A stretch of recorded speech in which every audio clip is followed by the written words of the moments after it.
Hello, everybody, and welcome to the Speed Gaming Network. This is the continuation of the SNES Super Stars Marathon 2022. And for this session, we have the Final Fantasy VI, which it was released on Super NES. It was actually Final Fantasy III.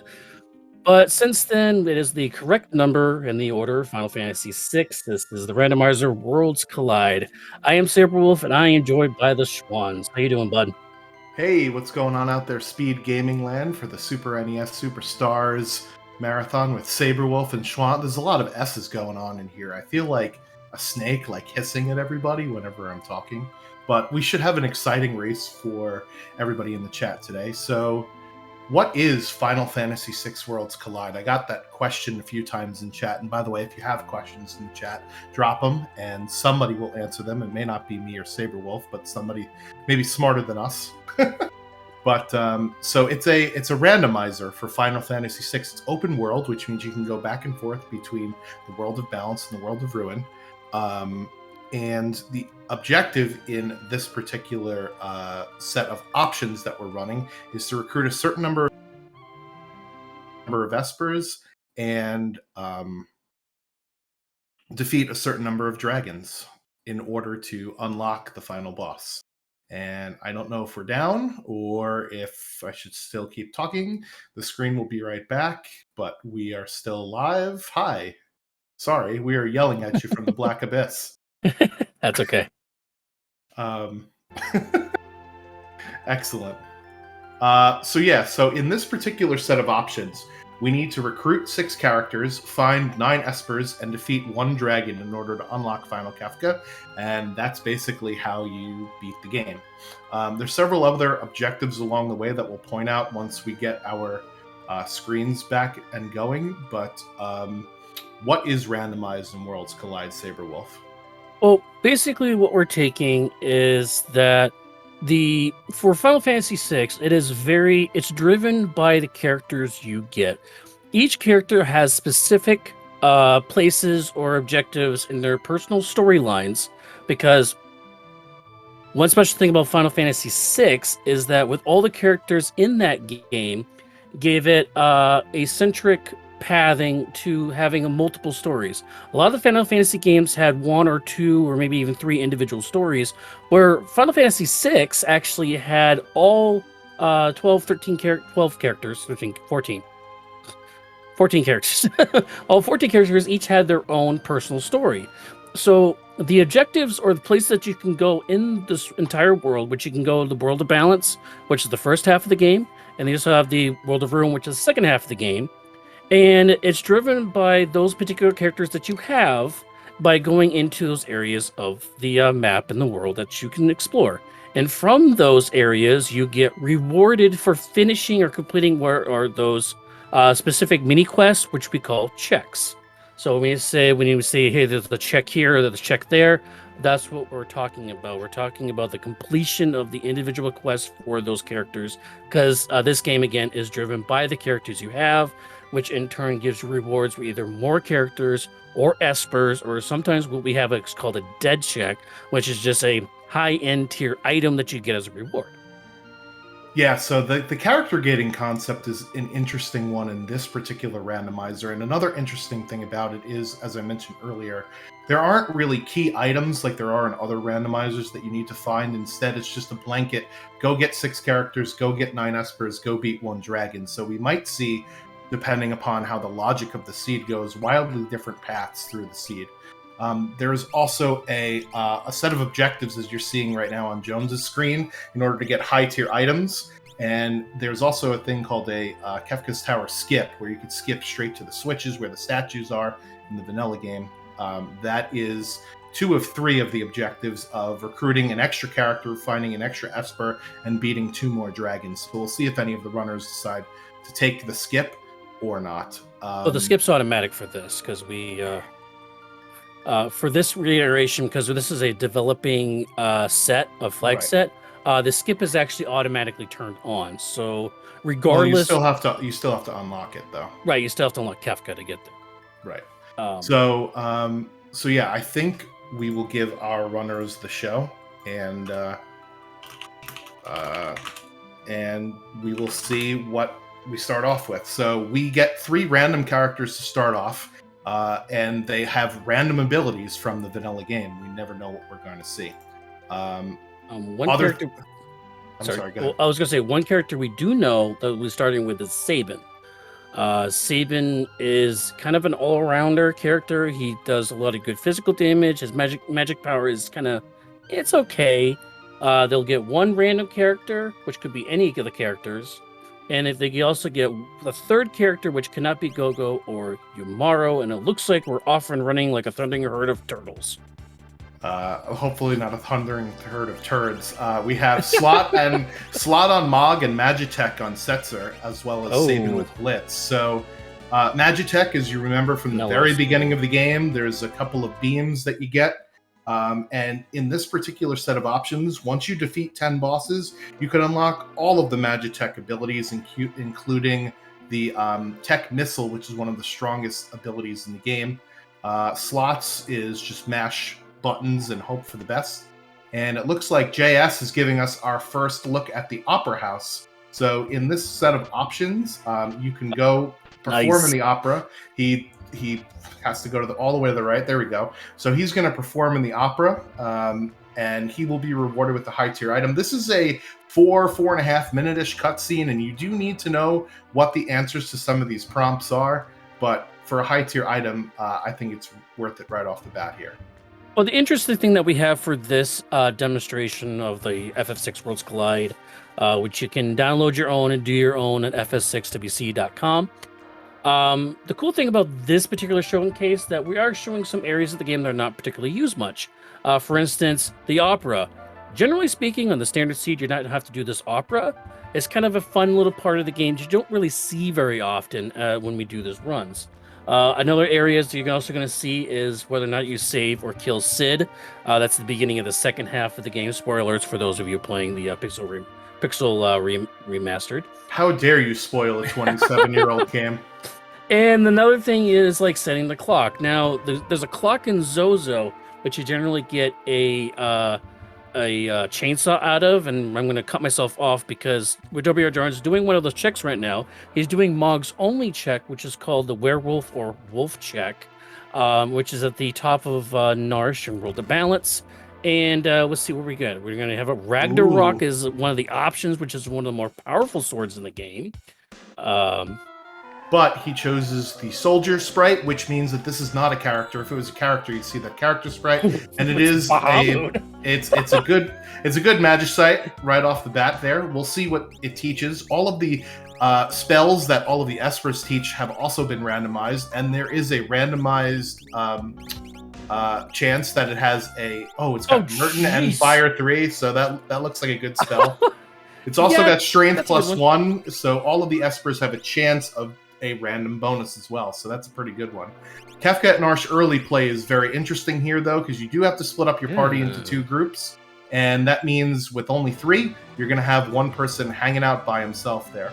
It'll be interesting to see if he goes and picks up the Ragnarok sword. You can go into the World of Ruin by where you get the Moogle Charm in the vanilla game, and you can go pick up that item that the Lone Wolf drops. So that is one of the best swords in the game, so we'll see if he goes all the way over there. Yeah, one cool thing about Mog is that you can go back and get the opposite choice if you desire to in the World of Ruin. So you can get both options if they're both good. But yeah, Ragnarok, like you mentioned, it is very good. And he does the slip walk through, and it's really going to be one of the not so good bosses you want to find. This is the 3 Stoogers. The top one does fire. It can also heal and resurrect the party. The one in the back does ice magic, and the one in the front does thunder. In each of those elements, those particular characters do absorb. And the key to this one is you want to kill the one on top, because he is the one that can resurrect his allies, heal his allies, and everything. So using ice magic or water magic against the top one, or however damage you have, as long as it's not fire, you want to kill the one on top first. Yeah, we do see Setzer with Magitek, and that's based off of your magic power stat. Going to use Ice Beam on the first one. Delta Hit coming out. This will petrify one of your characters. Hopefully he has a cure for that. Okay. Well, he's going to try and kill off one of them because Delta Hit, obviously by the name, only comes out when there's 3 of the Stooges there. So Meanwhile, we'll see GS how number is still doing upper house. Yeah, like I said, it's like a 4.5-minute cutscene. You do get a high tier item. Meanwhile, our other 2 runners are doing what I would consider a more standard type of thing, which is looting everywhere. You start with nothing, so you would go loot several different towns and check out the shops to see what they offer. Because remember, everything in chests is randomized, everything in shops is randomized. The price of items are within a percentage of what they are in the vanilla game. Jones decided with the Magitek option that he's going to go kill things right away. So it's interesting to see the different options here. And I didn't catch what...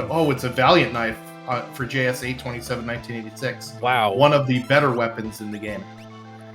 If you have a lot of health, really. I mean, you really want to have high health because it's a high risk, high reward item. It's one of the few items in the game that actually does not get the negative effects of offering. Offering allows you to do multiple hits at one time, like 4 attacks. But the thing about offering is it also lowers the amount of damage you do per attack. But VK, which actually scales off the amount of health you are missing, ignores that, and that is going to be a reset for WR Jones. It is a difficult fight. He hasn't gotten any levels yet, any like early little fights and stuff like that, so he probably is not going to try this again. Yeah, he's going to nope out of this and go and move on somewhere else in the seed. But again, VK scales off your health, so it actually ignores the negative effects of the offering.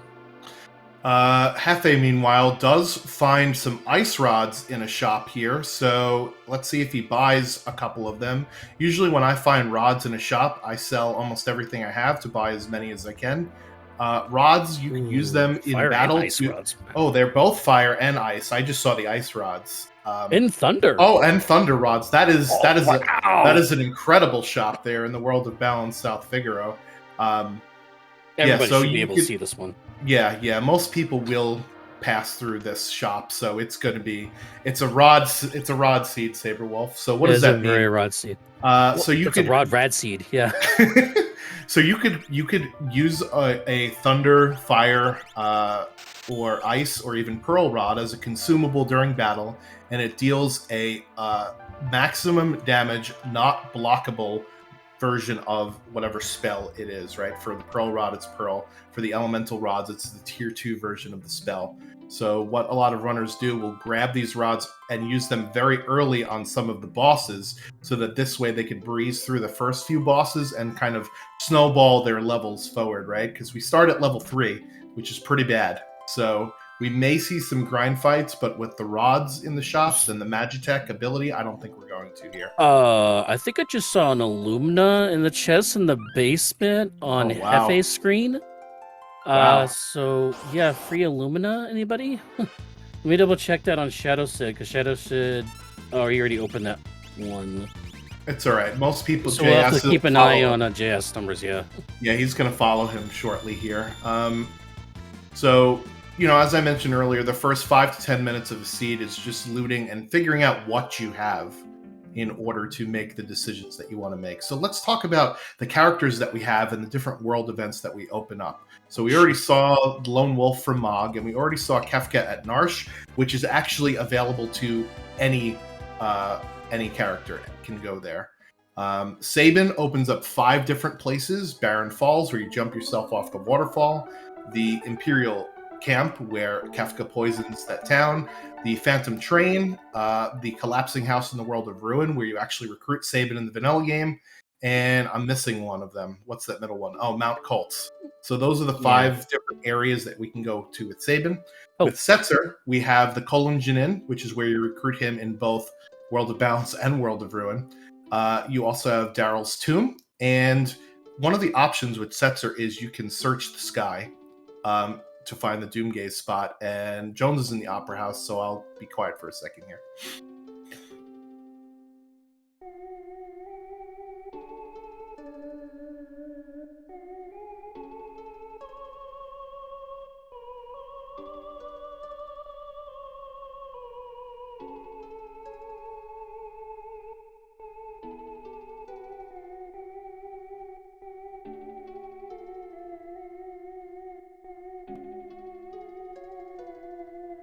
Yeah, chat, singing if you know it.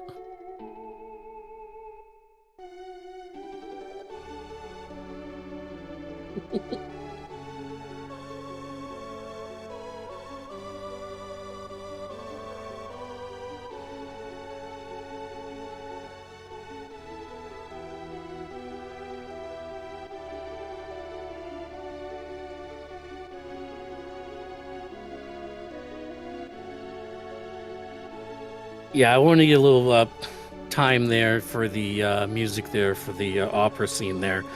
But yeah, so a couple of catch-ups there. Thank you, chat, for catching these things. We do have a free Illumina, free Minerva as well, and an experience egg, all of which are available, all of which are very strong items, as we see Shadow Sid now going to the beginning of the second part of the game, where you have to try to feed Sid and save him.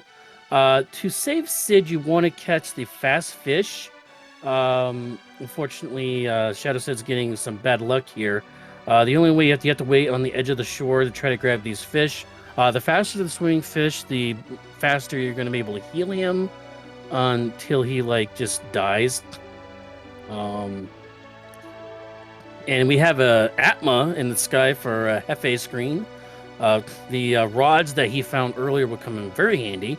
As we were talking about earlier about the rods, the rod will get you into great parts of the game when you have very low levels. It's almost like cheating almost, because the rods at fire, it casts the level 2 version of the spell, Fire, Ice, and Bolt 2 or Lit 2, depending on which Final Fantasy game you played. And it actually ignores magic protection. So the rods cast the second level, the shields cast the third level. It actually ignores the magic protection, and it does scale off your magic power. And Atma Weapon is kind of the, I guess you could say one of the end bosses for the first half of the game. So he is kind of powerful, not as strong as his alter ego, which is just Atma, who we nickname as Toilet Atma. But yeah, at this stage of the game, at these low levels, he's already taken out 2 of the 3 characters in the party. And unfortunately, Sabin with only pummel, no suplex or aura beam or anything, it's not really going to be able to do anything. And that is going to be reset for Hefe, as we're going to look over at JS numbers. Doing some more shopping over here, I believe is in Albrook. I think that's the Albrook item shop that he's in right now.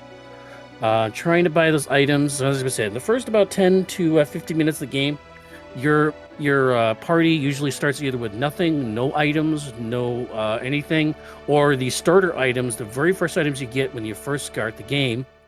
So very, very basic items there. Hefe actually finds a Genji shield for the check that is the Setzer check in one of the towns that you find him in the second half of the game. JS numbers did find an economizer in the chest in the weapon shop in Albrook. He's in Albrook World of Balance right now. Shadow Sid is still trying to heal Sid. Unfortunately, you are up to the randomizer, the actual real game, vanilla randomizer, trying to get the fish. Hey, and here you go. You got to find a fish. couple of fast ones there now.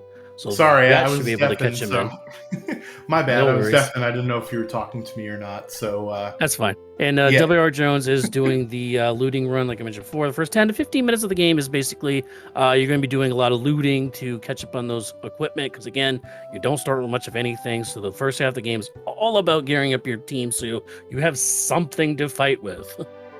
Yeah, so there was a question in the chat about, does this randomizer fix a bunch of bugs and glitches? And the answer is yes. There are flags or options where you could turn certain bug fixes on or off. The sketch glitch being the most notable one is fixed in this particular set of options. Same thing with the evade bug not working for physical damage. Vanish Doom is also fixed. Infinite retort glitch is fixed. Characters disappearing because of jump and Super Ball and launcher are fixed. So you could turn those things on or off depending upon the different type of experience you want.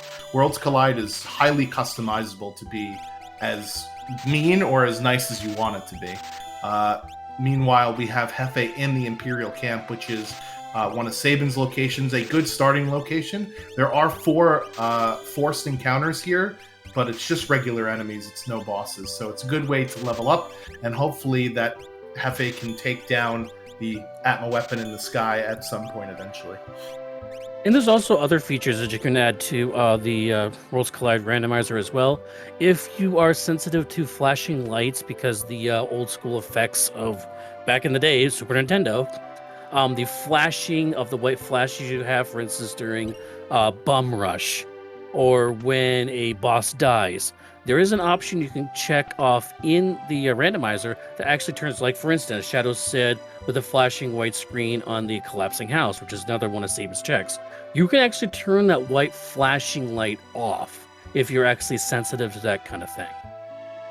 So at Imperial Camp, Hefe sees that it's a merchant sprite, so since that's not a character sprite, that means that this check will reward him either an Esper or an item. It won't be a character. So there are several different world events, or checks as we call them, that you can kind of see what the reward may be before you do it, and it'll be interesting to see how many of our runners save some of those particular events for later on, when they might just need one character and no Espers, or they might need Espers and not characters, etc., etc. It looks like JS is also following Hefe in here as well. And Shadow Sid is... where was he? He's in the collapsing He's in house, Falling right? House. Yeah, so there is an option in the flags for this as well called no free progression, and what that basically means is if there are not forced encounters along the way, you will not get either a character or an Esper. You will get a high tier item. So since you're not forced to do any encounters in the collapsing house, there are 2 monster in the boxes. This will not be a Esper. It will be a high tier item, but that's okay because we don't advance what's called the scaling progression. Do we want to talk about that a little bit, Saberwolf? Yeah, so scaling progressions can be various degrees, which again you can also control in the randomizer. So every check or every major boss you fight or every check you do as you progress through the randomizer, it will actually progress basically the game and the levels you get. For this particular instance, every check you complete is actually going to increase. Oh no.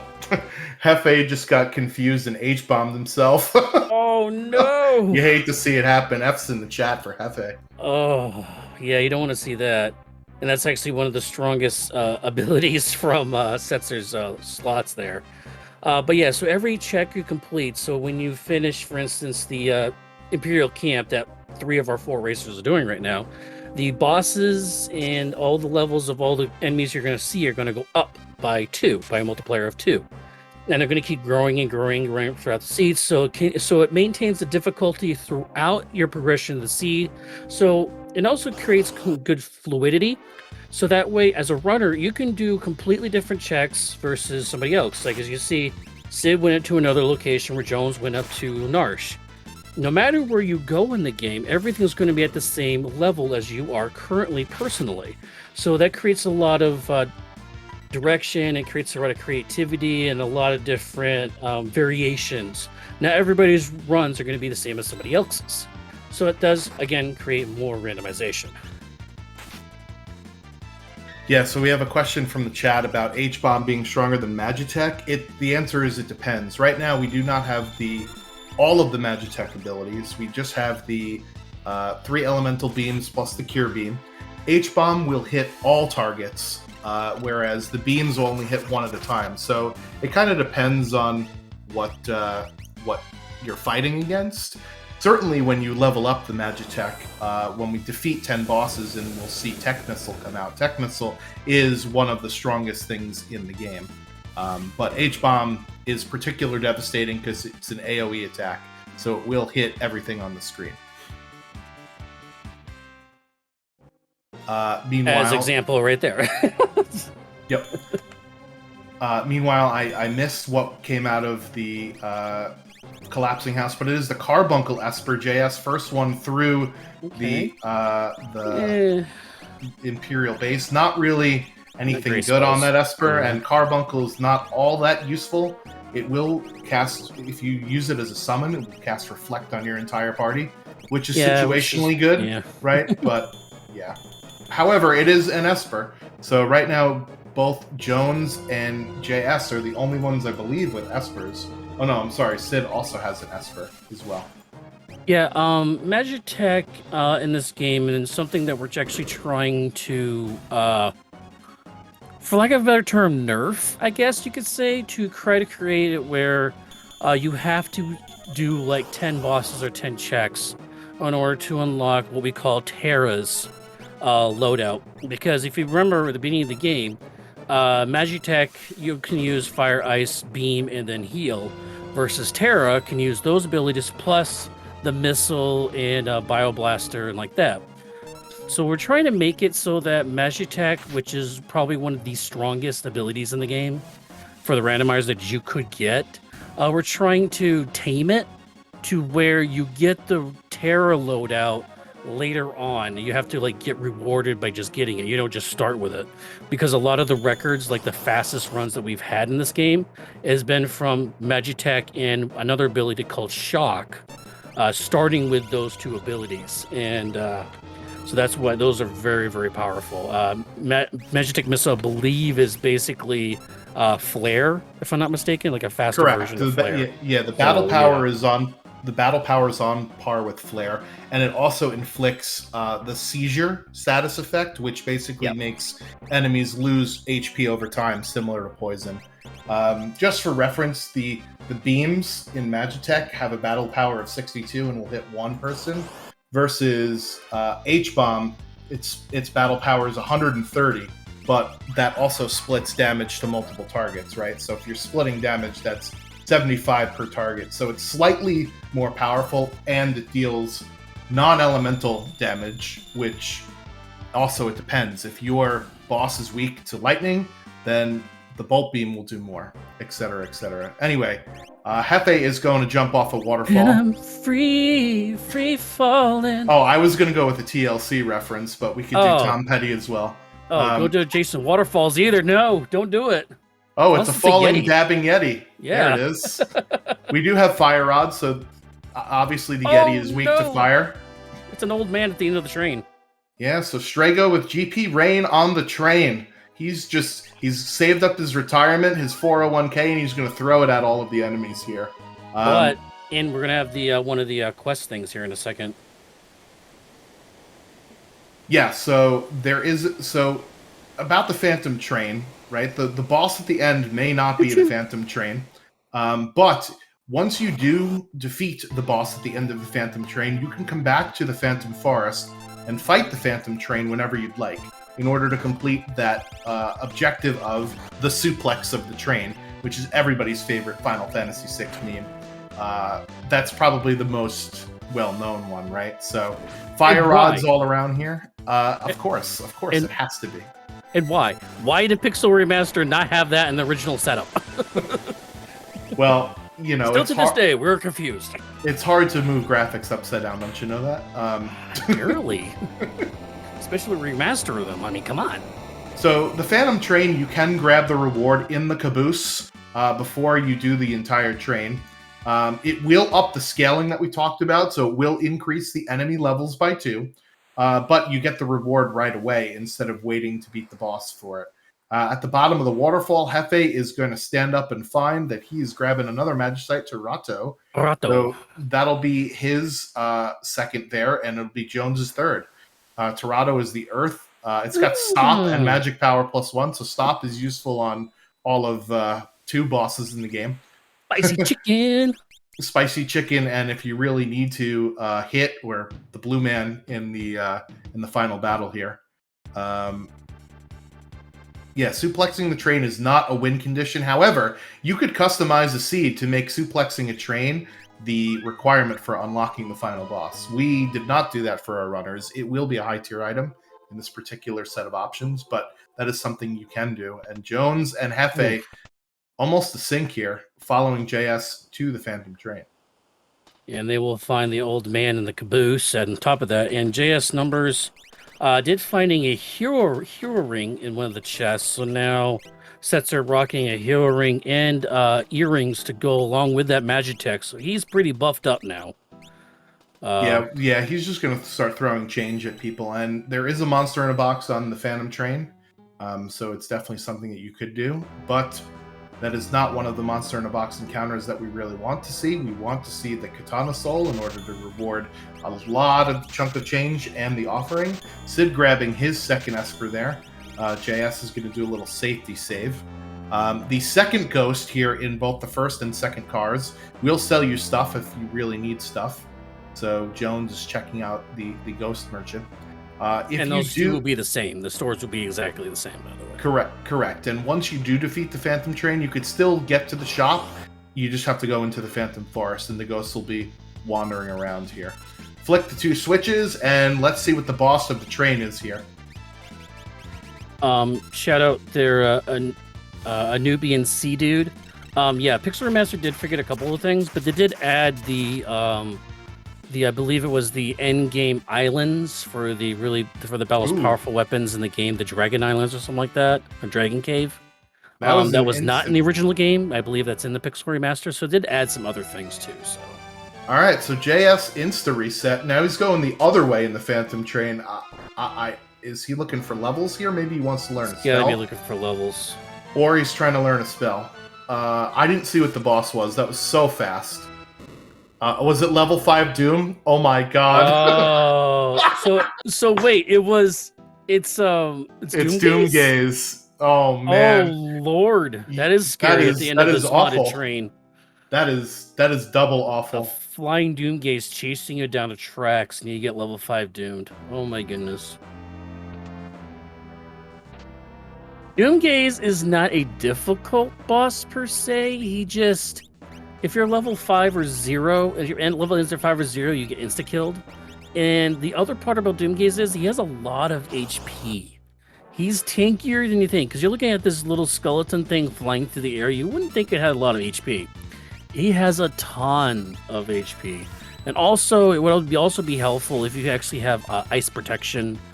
So, big thing about Doomgaze, ice protection and a memento ring will basically make you, like, invincible against a Doomgaze. As JS Numbers tries again here and gets that level up so he doesn't get insta-killed here. Yeah, the Doomgaze has very high both physical defense and magical defense, is weak to Pearl and Fire. So we will see Aura Bolt come out, and the Pearl Rod comes out as well. And unlike in the vanilla game where Doomgaze will fly away after a couple of turns, there is an option here. I don't even know how it would work without this flag on. I've never actually tried it, but there is an option on the boss that is Doomgaze no escape. So I guess you'll just win the fight if he runs away, but our runners will have to defeat Doomgaze here, and he will not be running away. Katana Soul, I see a lot of people talk about Katana Soul in chat too. Katana Soul's actually not as bad as you think. All you really need to do is to get a muddle or control, or I think control might work, or even noise blaster. I don't think he can be controlled. Yeah, you can do it. So noise blaster or muddle. Yeah, you instantly can do the kill himself. Right, that's the vanilla speedrun strat, is to confuse Katana Soul. Meanwhile, I don't know where this was. Hefe has an experience ring on his Blitz user, so let's talk about that for a second and why that's interesting. So go ahead. Go ahead. No. Okay. You're the one that brought it up. You go ahead. Okay, fair enough. I will take over and take control here. So, in this game, you learn your blitzes at your natural levels that you would in vanilla. However, the last blitz you learn at level 42, well, the second to last blitz, rather, you learn at level 42, and you learn Bum Rush at some other obscene level that we normally do not get to in the randomizer. We'll probably be in the mid-30s to 40s in this particular randomizer race. So, by putting the experience egg, which doubles the amount of experience the user gets, onto his blitz user, that means that they'll probably get to level 42 faster. And once you do get to level 42, you can go to Duncan's house for a 45-second cutscene to learn Bum Rush. And I think you saw what I saw on JS's screen, Saberwolf. So something that we do have in development, which is a sneak peek for this for you guys here, on SpeedGaming. This is the SNES Super Stars Marathon 2022. Something of the development is that the shadow, instead of being Vargas, we're having it be the shadow of the character or whatever the silhouette of the person that you would get the reward from. So it makes it more peekable because this is a bit of a long run to get through Zozo, and we found out a way that we could make it so that you could peek it. And I believe it will be, I think it's Realm. I think I saw it was there. Yeah, that looked like Realm. Oh, there's a train! Oh, there is the train! Choo-choo! The run can be validated, folks. Let's see if JS gives us our first train suplex. Here it is. Up, up, down, X, Y, There it A. is. Boom! There it is. He gets one high-tier item, but more importantly, run is validated. W.R. Jones, by the way, is showing us how to find the ghost train every time, which is to go back into the Phantom Forest and then go back on the Phantom Train, and you'll always fight the Phantom Train, but oh no, his Blitz user got berserked! Oh man, Evil that's Toot awful. for the loss. Oh man. Phantom Train 1, Suplex 1. Meanwhile, Sid does pick up his Strago as well and will fight Doomgaze. Hopefully he will pass his level check, unlike JS. And that is a Realm here at the end of Mount Cults. We'll see if JS decides to swap Realm in for anybody. Maybe for Strago, although with Jump, not really. But Realm does have the highest magic power in the game to start. So that's basically what JS is trying to figure out here. Is Realm's magic better than Grandpa's? Grandpa's ability to throw some money around. Jones has also just validated his seed right there as well, and will pick up a high tier item. Are you saying Strago is Scrooge McDuck? Is that what you're trying to say? Well, he obviously was not throwing any money around this seed, because at least on JS's side, I did just see it on Sid's screen. We do have Fire 3 and Merton, so depending upon what elemental protections we get, we can have a lot of magic damage this seed, especially with Realm, with some of the highest magic power. Hefe is now doing the climb up Narsh now. He's doing what we call combos. Like, you want to try, as you progress to the seed, a good way to make your runs faster is to do checks that are together. For instance, Kefka at Narsh is right next to Mog. A lot of people like to wait to do Kefka at Narsh until they get Mog, because Mog's check is directly next to that check. Some people also want to wait to do the Frozen Esper check at the top of Narsh, because they want to wait for Yamaro because after you defeat the Esper, it unlocks Yamaro's cave.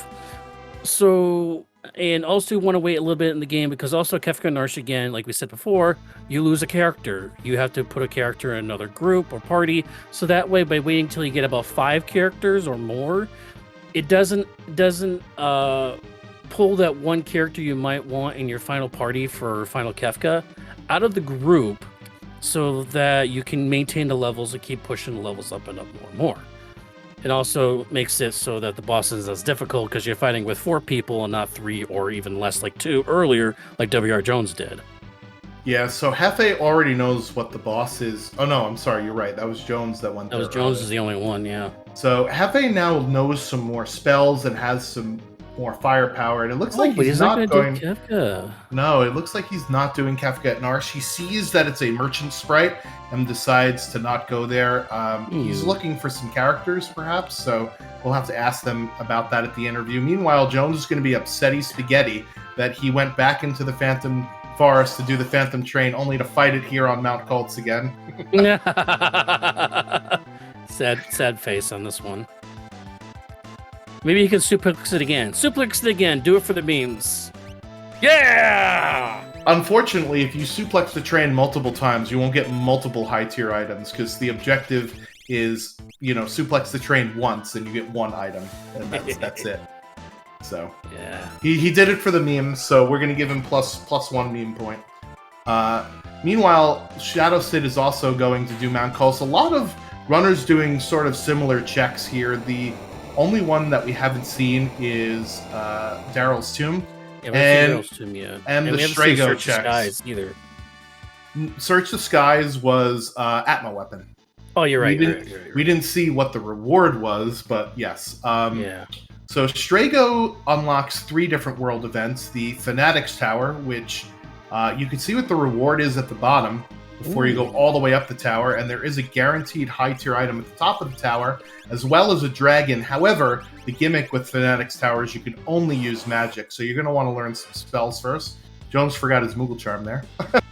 And real quick, I want to jump in real quick. Hefe is actually doing the other item from Mog, knowing that it is a Ragnarok, which gives very good stats to one of your characters that can use it. He's actually going to the World of Ruin, going to the spot where you pick up Mog in the World of Ruin. He's going to get the opposite check of that wolf check. So he's in the back of this room where the Mog mash pit is. Mosh pit. There we go. I'll say it eventually, people. Mog mosh pit. The Moogle mosh pit is what I was trying to say. Moogle mosh pit. Where Wolf is there waiting for you, and he'll give you the item that you were looking for, and then you warp back out to go all the way back to the beginning of Narsh again. So. Yep. Sid also giving us our run validation. So I think that's what we got 4 suplexes here, even though Hefe has not done Mount Cults yet. So. We've got more suplexes for everybody coming up, I guess, later in the seed once Hefe eventually goes to Mount Cults. And it looks like Sid is swapping in Realm here for Strago. Back to what I was talking about before. Magic power, yeah, you are.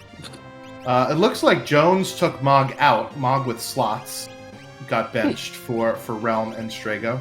Interesting decision there. Realm already has the jump where Mog, you kind of have to push it into jump because you have to get the Dragon Boots, so maybe that's why. Because she kind of fills both things that Mog can do. So... meanwhile, we've got JS doing the Atma weapon check that we talked about earlier. It's Search the Skies, Dr. DT. Yep, so this will either be an Esper or an item. This cannot be a character. And with no free progression turned on, this will probably be an Esper. Meanwhile, Hefe, I think, is in the World of Ruin, decides to head up and fight this dragon here, since he's already there from the Moogle Cave, and it is the Blue Dragon. Yikes, this is not one you want to see.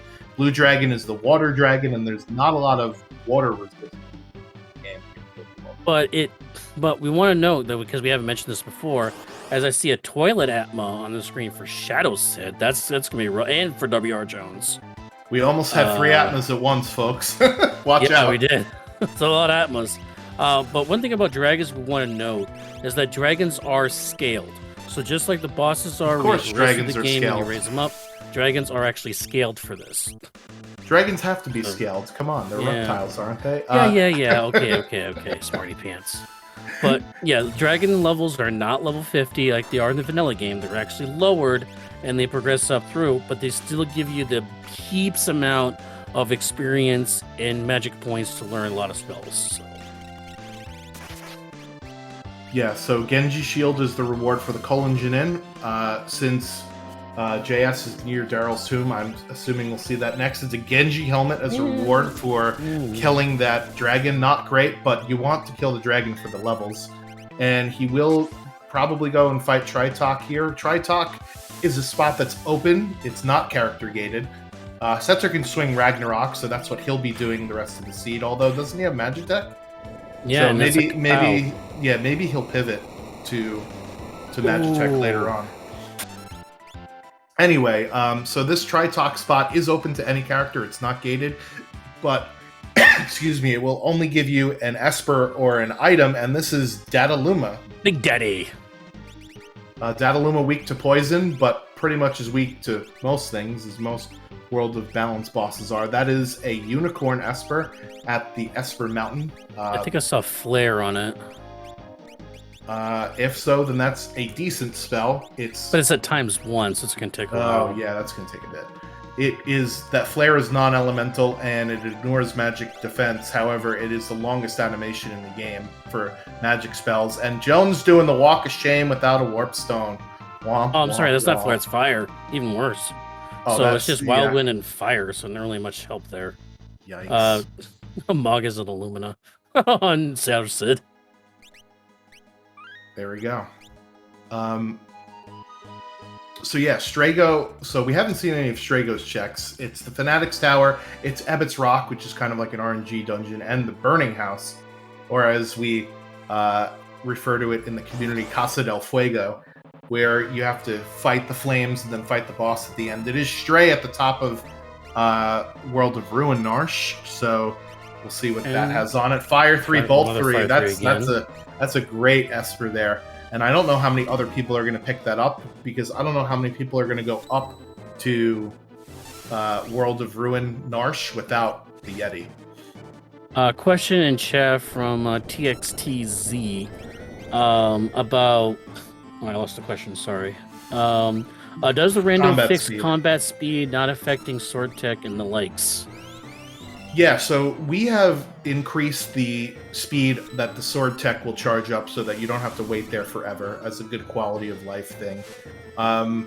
The battle speed is the same as it is in vanilla. However, you can put it on wait so that this way you can be inside of a sub-menu when a spell's animation is going off, or any attack animation is going off, so that this way enemies won't take their turns and ATB bars won't fill.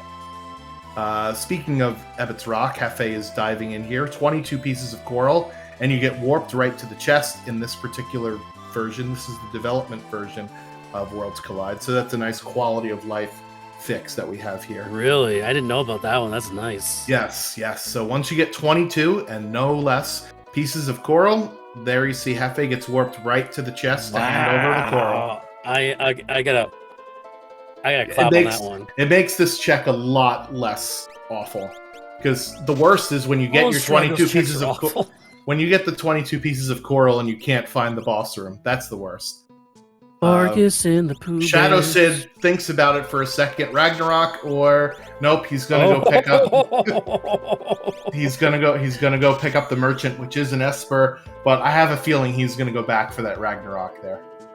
Oh yeah, they're definitely gonna go after. I mean, but they do have an Illumina though, so who knows? I mean, that's true. Yeah, you might not need it. Hefe did do it, so, or Hefe rather, sorry, did do it. Yeah, he was our only runner that did do it. The other thing with nobody able to use it though. The other thing with sword tech is that in this particular flag set, if you do Cyan's Dream, you will unlock all 8 sword techs like in the vanilla game. Now, you can make that an objective if you want to or not, right? In some seeds it is an objective, and in others it is not. So sword tech can become very powerful if you eventually find Cyan and complete the dream. So we'll see if we find him.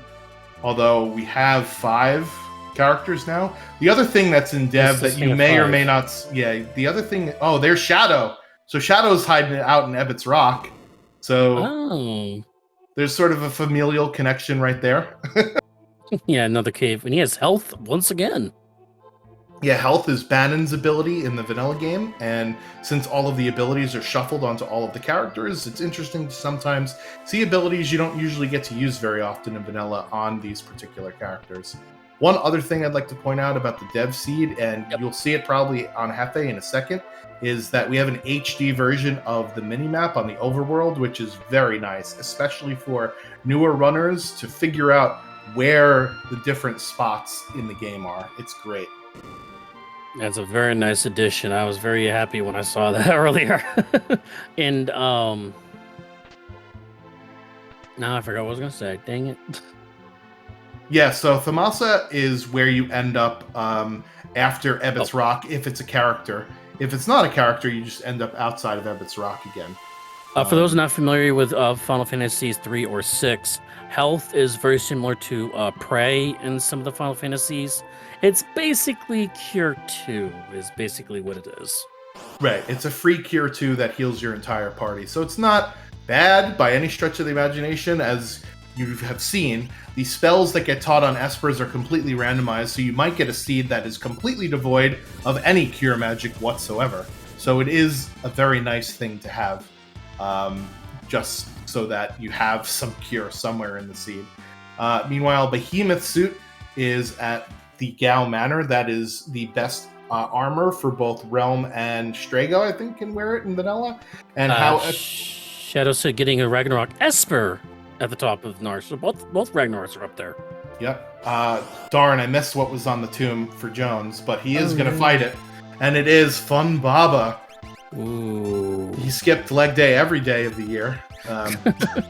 Baba is interesting. He another boss that has a ton of HP, but he is actually weak to poison, which is interesting. Also, fire works pretty decently as well. Yeah, the green sprite will give away that he's weak to poison. Has a ton of health, and will counter basically anything with lightning. So make sure you have your thunder elemental protection when you fight him.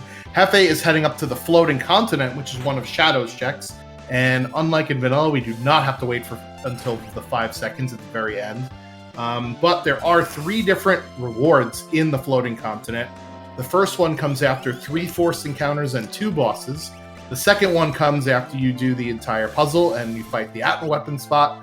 And the third one is after 2 fixed encounters and a boss. So this is a rather long and lengthy check. However, the first and third rewards are guaranteed to be progression, either a character or an Esper. And since it's early enough-ish in the seed, Hefe is going to do that guaranteed progression here. And he's also going to get a bunch of levels as well. So, new character that we just got in, which is Shadow. Let's talk about Shadow's checks as Hefe is doing one of them, which is Floating Continent. Floating Continent is actually a combination of checks. There's actually 3 parts to this. You get the first part is you get 3 random battles going, and that's Bismarck at the end of Daryl's tomb. There, it's another Esper, so it's going to continue get to Kefka's Tower. Going back to Floating Continent there on Hefe's screen. You get 3 random fights, and then you get into 2 boss fights before you get to Floating Continent. That completes the first part, and that could be a character, item, or Esper. Ooh. And then you get to the middle of the island of the Floating Continent, which is the Atma weapon. That's part 2 of the check, and then the last part of the check is when you jump off the end. You don't have to wait for the last 2 seconds before you jump onto the airship. Once you get to the end of the island, you can just jump off, and that person mimicking Shadow there will jump in with you. And I heard you say "ooh." What was the "ooh"? The ooh was for the Colosseum, but also the cranes. So this is this is not something you usually see, is the vanilla background for the. Yep. This is something you don't usually see, the vanilla background for cranes. You will get it if you fight the cranes during the Floating Continent trip or at the end of the Magitek factory, which is where they normally are in the vanilla game. We did see a Colosseum dip in Worlds Collide. It's not on for this particular seed, but there is an option to see what the rewards are based on what items you bet. In this seed, that menu is not on. The rewards are randomized and the enemies are randomized. Jones is trying to sell a bunch of cash to buy whatever Zen Thief is selling, and it is an Esper. We know that from Shadow Sid, and it is Flame Eater on Hefe's screen. You do get a story heal in between the 2 bosses on this first leg. Yep. And so he's utilizing that here in order to start casting a bunch of things. There's your Ice Rod. Throw that at Flame Eater. There we go. Still using rods and still using Super Balls to slate into the seed because they're just pretty good. I don't think this is vanilla cranes. I thought cranes were in the Magitek factory. Right? Yeah, this is not vanilla cranes. It was vanilla background, is what we were saying. And one thing you want to know about the cranes, before you get too far away from them, is you remember Fraser, Niles, and Fraser crane for cranes. Niles and Fraser, F for fire. Fire's F. Fire's on the right. So you go left to right. Niles, Fraser. Fire's on the left because that one absorbs the fire. Niles is on the Fraser on the right. Fire absorbs the Fraser fire, F fire, and on the left needs bolt absorbs the lightning. So that's the way you have to memorize is Niles and Fraser crane. That's the best way to memorize which one absorbs which. So yeah, I use left loves lightning, so don't use bolt left on the left one. Yeah, that's the other use one. Fire, yeah. and then the other one is the absorb. So the cranes will absorb fire and lightning respectively and charge themselves up. But Isn't that just a randomizer? We also do riddles, okay, everybody? Yep. So that is, you do need some vanilla knowledge about how the game works. So not everything's randomized, obviously. Boss weaknesses are not randomized. Item stats and what they do are not randomized. So it's all good knowledge to have. Meanwhile, JS takes down Fun Baba. He's at 5 characters, 5 Espers. Hefe is at 5 characters and 5 Espers. Sid is going to pick up his 7th Esper here. And Jones is at 5 and 6. So we have a pretty close race. And with something like Worlds Collide, it's kind of hard to tell who's in the lead, right? You could just look at the numbers and go, yeah, easy.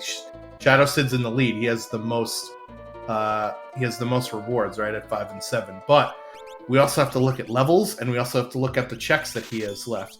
Hefe has Shadow, and I don't think anybody else does. So he is the first one down that Shadow path, right? And maybe Shadow is the path to victory here versus Sid picked up Realm, and that's something that Hefe does not have, because Realm only has 2 checks, while Shadow has a collective 5, although one of them is always dead, and oh my goddess! My goodness! Okay, so part 2 of the Floating Continent is now Goddess for Hefe. Goddess is probably one of the top 5 hardest bosses to fight in this game. She uses lightning magic, so having a lightning protection definitely helps. She also uses water magic as well. But the worst part of all is that when one of your characters dies, she will resurrect them up as zombies. So she is pretty darn powerful. She is one of the end-game bosses. So yeah.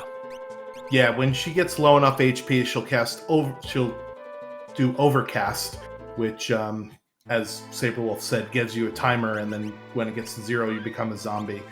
She has very high magic defense and very low physical defense. However, if you do a physical attack on her, as Hefe did with Setzer, she'll cast Love Token, which means that characters in your party will have to eat physical damage for her instead of Goddess doing it.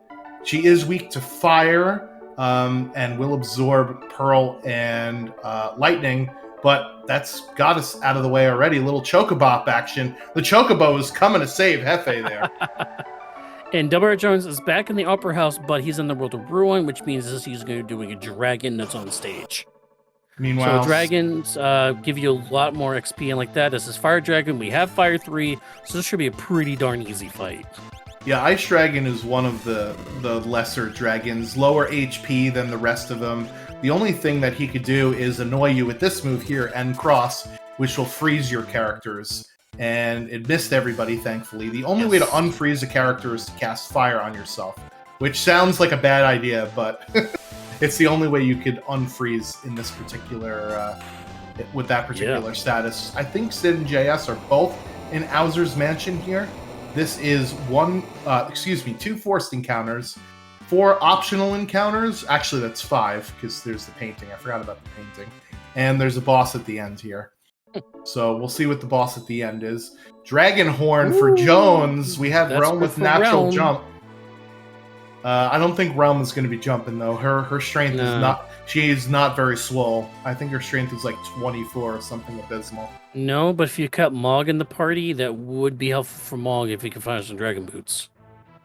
Yeah, because Mog and Edgar, both of them use spears, so they're both natural candidates for jump, because the spear does have the bonus multiplier there for doing jump, and that is not a Magimaster on screen. As Shadow said, that is Magimaster we call Junior, or number 24. Insert Denzel Jones being relieved here. Denzel Washington, rather, being relieved here. I looked over and I was like, oh god. So we did find Dragoon Boots in World of Ruin, Jador, which is where Jones is, where the Owser's Mansion is. So we could create a Pogo character if we wanted to, using those 2 characteristics. I still don't think we found anybody that could use the Valiant Knife. So in the vanilla game, Locke is the only one that could equip the Valiant Knife. And how it goes in Worlds Collide is there is a 33% chance that someone who could not equip something in vanilla can equip it in the randomizer. Obviously, you can change that with settings and etc. But that's how it is in this particular in this particular set of options. So that is a character, I believe, not a character, an Esper for Sid. That's Esper number 8 for him. So he's just looking for one more Esper, and then he'll be in character mode here. The auction is about to start, is what the text is. That means there are no Espers in the auction house, so he will not have to throw his money around, and I will not have to explain how the auction house works, because it's kind of unintuitive until you actually play it and get to know how to do it. Dullahan is the gatekeeper at the end of the floating continent. Even though it's a undead wielding mace user, chariot on fire, he's actually weak to fire and is floating, believe it or not. So we do have Fire 3, so this fight should not take too long here on Hefe's screen. It's fun telling people that limit break started in this game. Yeah, you will see they're called desperation attacks in this game. But yes, if your character is at critical HP, which I think is like right after you come out of a Phoenix down, so it's 1/8 HP, there's a chance. Yeah, an eighth or a tenth, something like that, yeah. Yeah, there's a chance that they can do what's called a desperation attack if you use the fight command. And it's a lot more damage usually than the regular fight. Although for some characters, like I think Roman Strago, it's an instant death move, so if the thing that you're attacking is immune to instant death, then your limit break is just like, sucks. Not a character. It is a merchant sprite at the end of the floating continent. That is another Esper.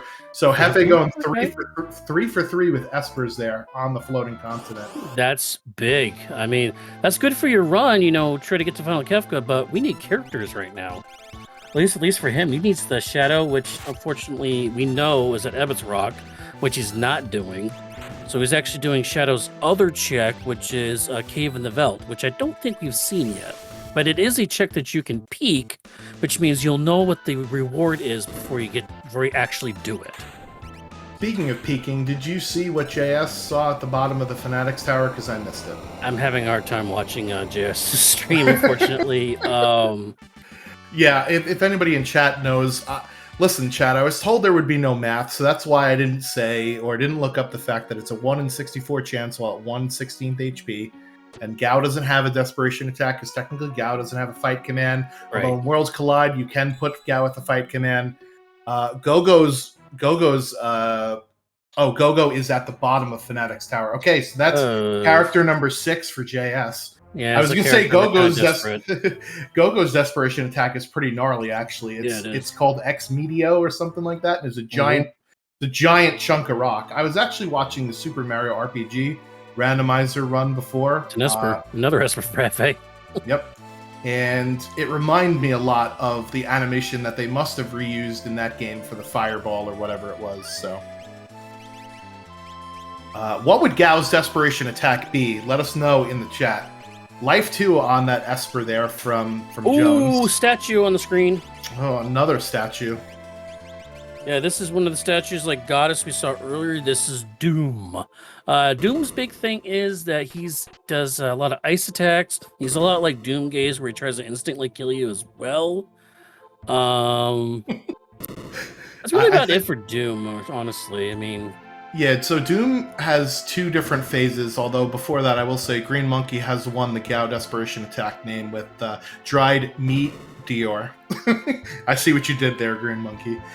So Doom has 2 phases. The first phase, which Hefe has already bypassed, is, nothing really all that intense. The second phase here is where Doom will cast Force Field, and it also grants him the image status, which makes him very hard to hit physically, and it casts Auto Reflect on him, so you can't directly cast magic onto Doom, as well as immunizing one of the 8 elements at a per-turn basis. But with things like Aura Bolt and Slots and GP Rain, Grandpa throwing money at the problem, as all of our grandpas try to do.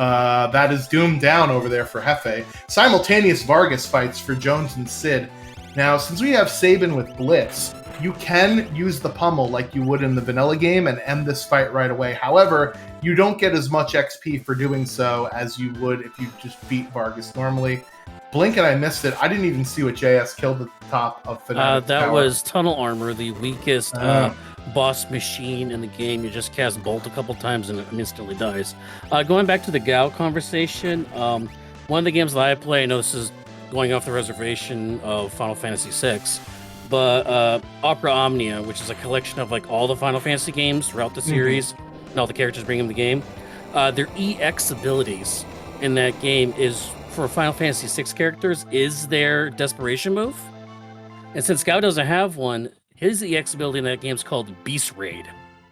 There we go. So we have our answer. It's already that done. would be the closest one probably for that would be Beast Raid. All right, so Jones is getting character number 6 here, so he's just in Esper mode. Shadow Sid also getting character number 6, so he is also in Esper mode. We've got JS at 5 and is that 6 Espers or 5 and 8? I can't. It's hard to see for me, and it's 5-8 for Hefe as well. Yeah, a lot of people in chat saying it should be Cat Scratch. You're not wrong. I did do that on stream here on SpeedGaming a couple weeks ago with Cat Scratch Duel. What did I have? I had offering Cat Scratch Duel something. I think it was Dual Snipers, which is great. Oh yeah, it was Dual Snipers, and I was doing like 6,000 damage a hit. It's a bit of an off strategy. It's kind of like a bit of an off strategy, but then when you get it going, it's great. It's not something you normally look for, and that is the red dragon down on JS's screen. And actually, you see the bunch of magic commands there in Fanatics Tower. In the dev branch, we changed Fanatics Tower to change all of the abilities besides item to magic, because Gao cannot actually use magic in Fanatics Tower, because how Fanatics Tower works is it changes the fight. It changes the fight command into magic, and since Gao doesn't have a fight command, you can't change anything into magic. So therefore, Gao is pretty useless in the Fanatics Tower. So that's a change in the development branch. Sid sees Gogo at the bottom of the tower, and since he already has 6 characters, I don't think he's going to go up and get Gogo unless he wants to go for the skip. Because remember, the skip is 7 characters or 10 Espers or 3 dragons, and you have to get 2 of those. And it looks like Sid is going to make the trek up the tower for Gogo here.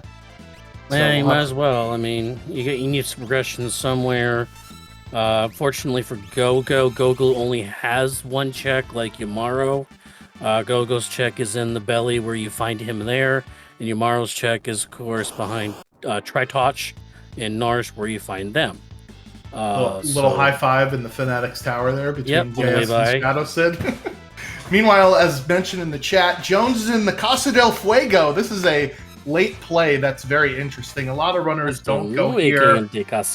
Yeah, a lot of runners don't go here late because of the fact that you have to dodge, duck, dip, dive, and dodge out of the way of all those flames. Look at Jones go. Just gliding past those flames like a breeze. So you have to do all these encounters that are very hard to skip, and there is a boss at the end that you cannot save beforehand, and it is Rexol. Oh, that's fitting for Burning House. Do you want to explain how Rexol works in Worlds Collide? It's different than in vanilla. So Rexol, it's kind of annoying. It's annoying. Yeah. So in the vanilla game, what Rexol does is he will possess one of your characters, and in order to make him appear, you have to damage your character down to that critical HP threshold, which I know, no more math. I won't even say what the number is. Yeah. But in this game, we decided we're not going to do any of that because that takes a while and is very annoying. So there are no zingers in the Worlds Collide version of it, which means you can't do the vanilla speedrun strat of casting Odin or Raiden against Rexol. Rexol is weak to physical attacks and has very high magic defense, absorbs Pearl and Fire, and is weak to ice, but Jones breezed past right through it. And getting an Ice Esper for his troubles. Go figure. Thank you, Randomizer. Yep, so that is Shiva, right? And that means he's at 6 and 8. We're close. Hefe is going to go take on another dragon here in the World of Ruin. This is going to be dragon number 2, so remember, we have a skip at 3 dragons is one of the parts of the requirements for the skip. It's either 8 characters or 10 Espers or 3 dragons, and you need to get 2 of those. So might as well fight your dragons to get your experience up and to try and go for skip. By the way, we're about a little over an hour into this. Want to thank everybody for joining us on the Speed Gaming One channel, part of the Speed Gaming Network. This is the Super NES Superstars Marathon 2022. We are demoing Final Fantasy VI, technically 3, when it was released. The Worlds Collide, which is the randomizer for this game. I'm Saberwolf.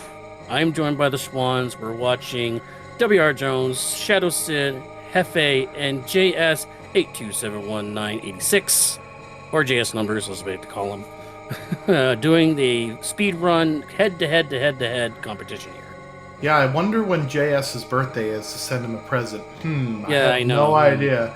Anyway, Jones sees Gogo at the bottom, and so does Hefe. And this is, wow, Flame Shield in that chest, by the way, by the Red Dragon. How appropriate.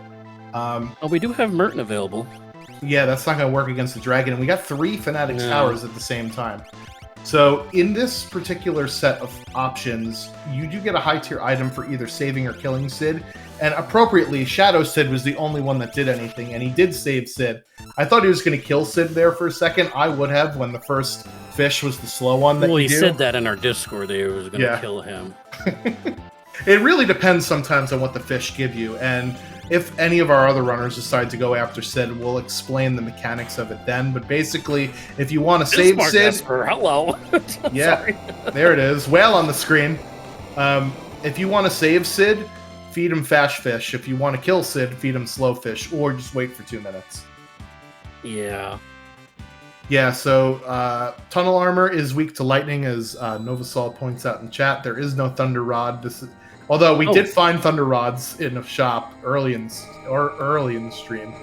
Meanwhile, what's JS at currently? JS is at 7 characters and either 6 or 8 espers. I can't really read what his screen is. So that will get him to Kefka's Tower. That'll unlock Kefka's Tower for him, right? This is an interesting play, doing the floating continent this late.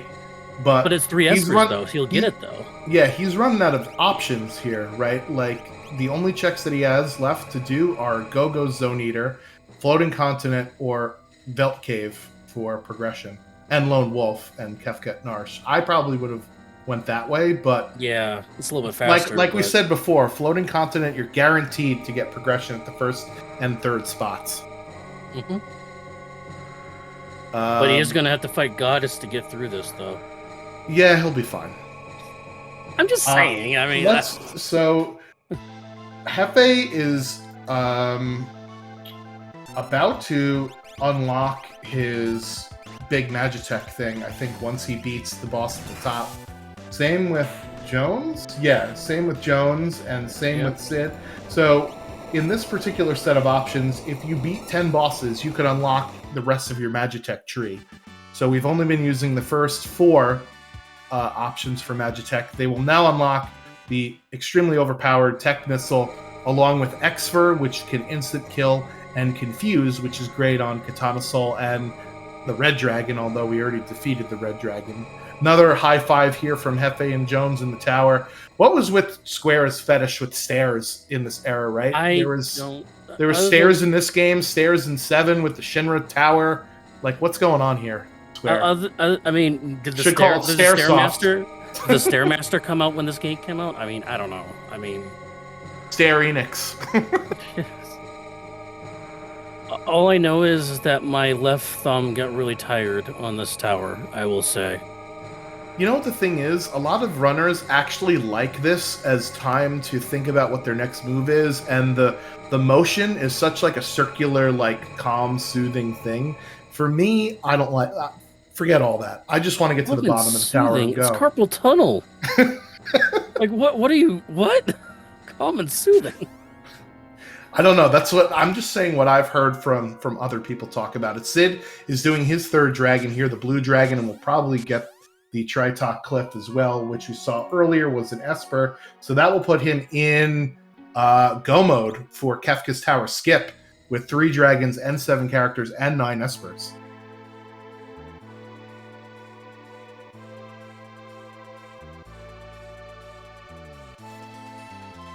Jones. At this point, we're looking at about like a 140 max here, I think.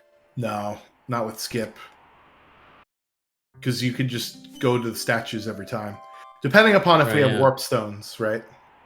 And when you Yeah. have your full party, it's very fast. Jones is going to be doing the same exact thing that Sid is, so I'm saying max, yeah. he will also be in Kefka's Tower skip mode once he defeats this dragon and defeats Tritox, so that will be it for him. Hefe is going to grab character number 6 at the bottom of this tower, and he will be either one character or one Esper away from skip mode, but he will be in unlock final Kefka mode here. One thing I noticed, no Terra, no Edgar, no Celeste, no Vok in this run. Yeah, I this was probably a more linear seed because our character set is mostly the same, right? I think Hefe does not have Realm, which our other characters have. I bet you our next character is at Gogo's check, right? It has to be. That's the only one we haven't seen. Yes. And that one is notorious for runners not liking it because of getting thrown off the conductors. Yep, getting thrown off the bridge. But there are no forced encounters there.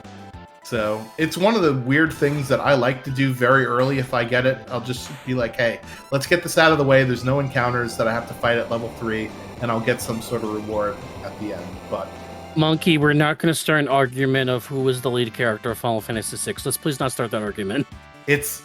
Well, I personally think the main character of Final Fantasy VI is Kefka, because he has the most dialogue. He has the most dialogue in the entire game, and he's present all the time, whether it be that beam of light judgment or making soldiers dust sand off of his shoes in a desert.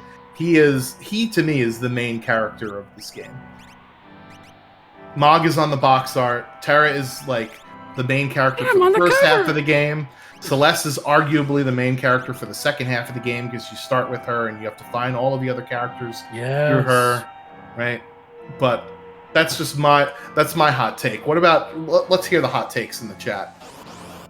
Well, for me, it's for the main character of the game. I feel, unfortunately, I think it was Celeste because when she finally gets introduced in the game, she's with you the entire rest of the game, with the exception of right after the Magitek facility, but she comes back before the floating continent.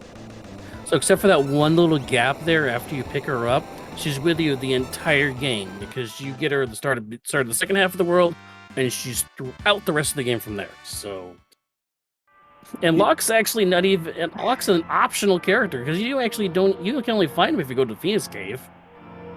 Yeah, he's not even needed in the second half of the game. But he's involved heavily in a lot of storylines in the first half of the game. And Shadow Sid here is our first runner into Kefka's Tower at 1:11:45. He's going to the skip. Jones warps out of the world of Ruin Narsh. He also has his skip activated. Hefe, after defeating Atma Weapon, will have his skip activated. JS is at 7 characters, 7 Espers, and I believe that's 1 dragon. So he will be in unlock Kefka mode after the floating continent, remember, because there's 2 Espers on here. He'll just need to defeat 2 more dragons. Yeah. So now it's all about how strong your party is. Hefe is going to beat Jones to the tower. No, maybe he won't. He's taking a pit stop first. Jones is also Sid's taking a pit yeah. stop.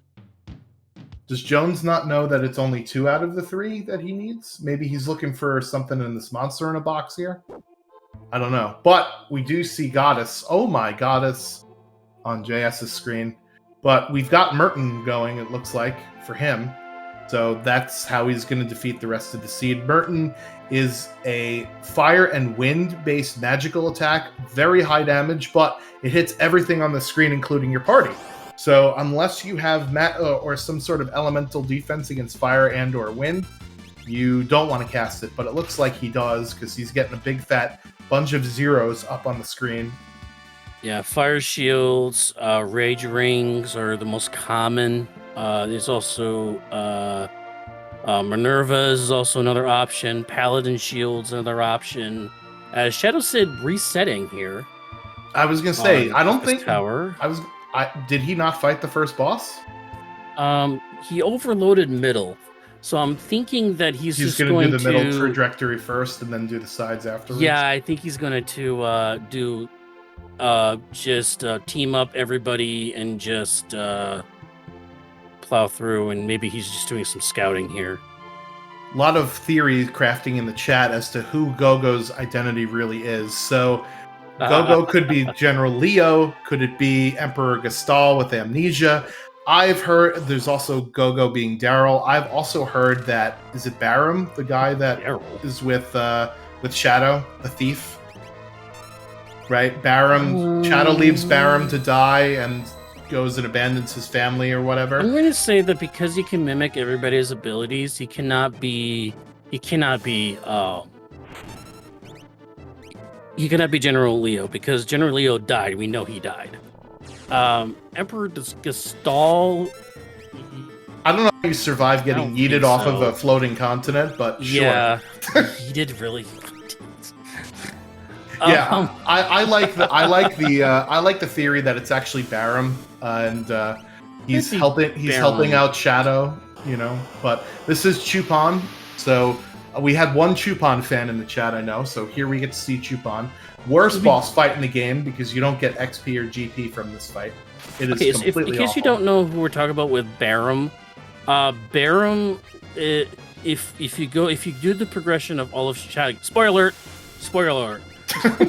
If you do all of Shadow's story, you learn about his backstory, about his partner, where they used to be like bank robbers or something like that, and Barum was like they were like running away from a job. It was a bad job, and Barum like gets injured, and he tells Shadow to run off ahead of him, leave him behind. And as Hefe gets into the KT at 115, call it 30. So Shadow Sid is doing an overload where you take your main party and you defeat each of the big bosses before you get to Kefka. So he's in and because you can use a warp stone to get out, go back in, you're gonna get the case to skip every time. It shortens up this strategy and adds the strategy into the gameplay. But yeah, he tells them to go on without him, and so you actually don't know if he dies or get captured or anything. So that could be the case, and we don't know what his abilities were either. So here we see Jones. Gogo is not Mickey Mouse. Mickey Mouse is my dad, okay? Here we see Jones heading to Duncan's house in the World of Ruin in order to unlock Bum Rush. Remember, he put his Experience Egg user on Sabin, the Blitz user, so he has to watch this 45-second or so cutscene. But Bum Rush is the best Blitz in the entire game. It will probably hit for quad 9s every time. However, you cannot target with it. So that's the only problem with Bum Rush, is that it's not targetable. But if it does that much damage, it mostly doesn't matter until you're at the final boss. Yeah, it's an untargetable magic, like flare attack, basically. And Tritok is our last boss for Shadow Sid here. JS, that's easy, Fire 3. Yeah, JS is in Kefka, final Kefka mode, but I think he's looking to do a couple more dragons for the skip. Yep. Hefe is knowing how powerful the skip is. Sorry, go ahead. Now, well, I'm sorry. Yeah. Hefe is not doing the overload team up that Sid's doing, so he's going to get through these checks a little bit faster. And each of these bosses, I have not seen them being very difficult. No. I think Tritok should be the only one that's difficult if you weren't prepared with the Fire 3. But since we learned Fire 3 Esper was like one of the first things we got in the game, everybody should have that availability for them. Ultros 1. I mean, these are bosses that are pretty darn easy, so. Yeah, so Jones is going to give us the save or kill Sid. Predictions in the chat, whether we're saving or killing Sid. Well, we can't do anything with no fish. You have to talk to Sid first to activate the fish, and you have to talk to Sid to reset the pond here. And he's looking for either really fast fish if he wants to save Sid, or really slow fish if he wants to kill Sid. So he picks up the really fast one, and he'll pick up the medium fast one here. In Worlds Collide, we've actually doubled how much HP Sid gains back or loses, depending upon what fish you feed him. So this doesn't take as long as it does in the vanilla game. Shadow Sid 1:18:13 is at Final Kefka here. Yep, so we'll see if Hefe is going to do a little bit faster. That was about a 6-minute statues run for Sid doing the overload strategy. As Hefe, going from Ultros 1 to Ultros 4. So once again, not a very hard fight. Yeah, so there was a question in the chat about the floating continent. So there a lot of the cutscenes were removed in Worlds Collide to make it more of a racing game. And in Floating Continent, the only cutscene that you get is Kefka throwing Gestal or throwing you off of the Warring Triad part in order to advance where your characters are going to be to complete the rest of the Floating Continent. But there is no waiting for shadow concept in Worlds Collide. Those are too slow fish. That's not what Jones wants to see. He's going to reset the pool by talking to Sid again. Meanwhile, Sid is on the final boss, so let's start talking about the final Kefka battle here, Saberwolf. Yep, so we are in what we call tier 1, tier 2, tier 3, tier 4 Kefka, because Kefka is actually broken down into 4 different major boss fights. The first one we have at tier 1. There's the right hand, the head, and the left hand, which is the little fist there away from us. So the right hand, the opened hand that's closest to us, that's susceptible to instant death, specifically break, X zone, doom, stuff like that. So you want to get out of that first, as we're already moving on the second tier, so I'm going to go real fast.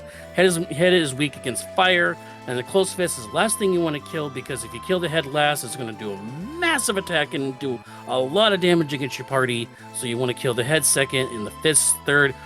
Go Swans for the second tier. Okay, Swan step. Yep, sorry. No, I'm here. Sorry, I was responding in chat. So tier 2 is 4 different parts. There's the tiger head at the bottom, which is weak to ice and can do all sorts of nasty stuff to you, like turn your characters into zombies and freeze them. So that's the part that you want to kill first. The part in the middle is called tools. That can be instant death, so that's why we see Setzer queuing up the Expert Magitek command ability. The human-like character in the back pointing to the left, that's Magic. Casts only magical spells, but hilariously can be muted so that they are basically useless in this fight. And then there's the blue guy that I mentioned earlier, Hit, that can be stopped and will do only physical damage and death counters with 10 hits, which is 10 pieces of physical damage, basically. So the order of operation goes, kill the tiger first, instant death, tools if you can. If not, use bolt magic or thunder magic. And then mute magic, and if you can't mute magic, then kill him next. And leave either 10 hits for last, or make sure that you've got some way to do it. So Jones is in Zozo setting the clock here. It looks like he's going to be doing a showcase. So how setting the clock works. So in Worlds Collide, it is not the 6, 10, 50 that you're used to from the vanilla game. The clock is actually randomized, so you have to talk to all the NPCs to figure out what the time is. There are 5 NPCs in the conga line. There's this one guy behind this counter. There's another guy smoking a cigarette on his break at the top of the stairs. And then there's one guy in the inn, another guy in the back left house. And basically, they all tell you the wrong time, right? They tell you all lies. So what I usually do is I have a list of the times that the clock can be set to, the hours, which are the even numbers, 2 through 12, so 2, 4, 6, 8, 10, 12. The minutes and seconds are all multiples of 10, 10, 20, 30, 40, 50. And once you get a hint from one of the NPCs, you just cross them off on your little notepad, and by process of elimination, you will eventually figure out what the time has to be for the clock. And the chess is random as well. It's not going to be the chainsaw. Yeah. And you get an item for just doing the clock as well. Yep. By the way, Hefe, exactly 1:21:30, so exactly the same time, 6 minutes. Wow, that's, yeah. So overloading versus just progressing your way through it, 0 difference. Yeah, Sid was 6.5. Yeah, you're right. Exactly 6.5 minutes from both of them in both ways. I think one of the townspeople or somebody, one of the NPCs somewhere says, don't trust anybody at Zozo. So that's where you kind of get the hint from that they're all lying to you about what the time is supposed to be. Shadow Sid is on tier number 3. This is the most interesting part of the final boss, in my opinion. The girl, this is the hardest fight probably in the game. The girl absorbs every element and only has 9,999 HP, but will revive the pair and will also bring back to life Sleep, which is on the bottom, has 40,000 HP. When he gets underneath 10,000 HP, will do nasty attacks such as Meteo on every turn. It's a high damage AoE attack, but it is pretty inaccurate, so you may be able to dodge it and train, which will mute and blind your entire party. And remember, in Worlds Collide, the evade bug is fixed, so blind does have a big effect here. And unfortunately for us, we did not find Gollum, and we did not find Fenrir, which are the key defensive tools against the Calmness attack, which is Sleep's death move, I guess you could say. He does it once or twice, and it's a physical attack, so those two Espers are the best defense against that. As we see that Shrine move come out, where we blind and mute everybody in the party. Originally, the game is Shrine, followed by another Meteo. So this is going to completely knock out Realm. So, oh no, Calmness comes out. Oh, Mog's going to block it. Only one chance of that, so Realm is not going to progress.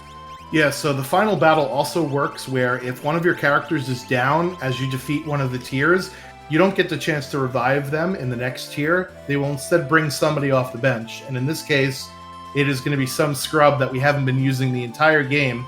So you want to lose as little characters as possible going into the final Kefka fight. Meanwhile, we do have Hefe on tier 2 of the fight, and I forgot to switch music to him. My bad. Let's see if I could do this without breaking anything. There we go. So we have Kefka, final Kefka here. So Kefka is interesting. The big thing about Kefka is you have to hit about a certain number. Everything's numbers in this game. So you want to do a certain amount of damage, but you don't want to get to the point where he's going to counter with Ultima or Havoc Wings, which are almost instant death kills for your team, especially at this amount of health. Yeah, he'll start countering under 30,000 HP with things like Hyperdrive and Havoc Wing. He will cast Fallen 1 towards the beginning of the battle, unless you get under that 30,000 threshold, and it basically sends your party to 1 HP, which is why you're seeing Shadow actually play a part here with that health spell. But Cure 2 from Saban's can definitely do a lot more. Yeah, it's going to do a lot more. And at this part here, the prompt end becomes Beyond Chaos. That's when he charges up for his ultimate attack called Goner, and he will not counterattack during this phase. So now's the time to hit him with everything you got. Yeah, you want to dump all your damage, break your shields, break your rods, break anything you have. Just dump all the damage you got.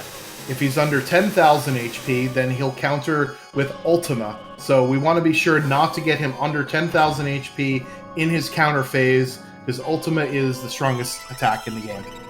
Goner looks really cool, but it actually doesn't really do a whole heck of a lot, because it doesn't ignore magic defense and it does split damage. But that's enough to send Shadow to the map. Yeah, well, Shadow, and if you don't have any equipment on your characters, it is going to do a lot more damage to you. But Shadow did his part, helped heal the party to get through that first Goner damage.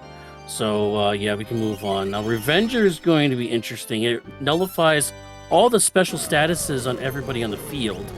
So, but I don't think anybody had any special statuses. And there's that Havoc Wing counter, almost knocking out Mog in that one hit, followed by a Fire 3. I think that's a Kapow. That is a Kapow for Shadow Sid. 126.53 for them.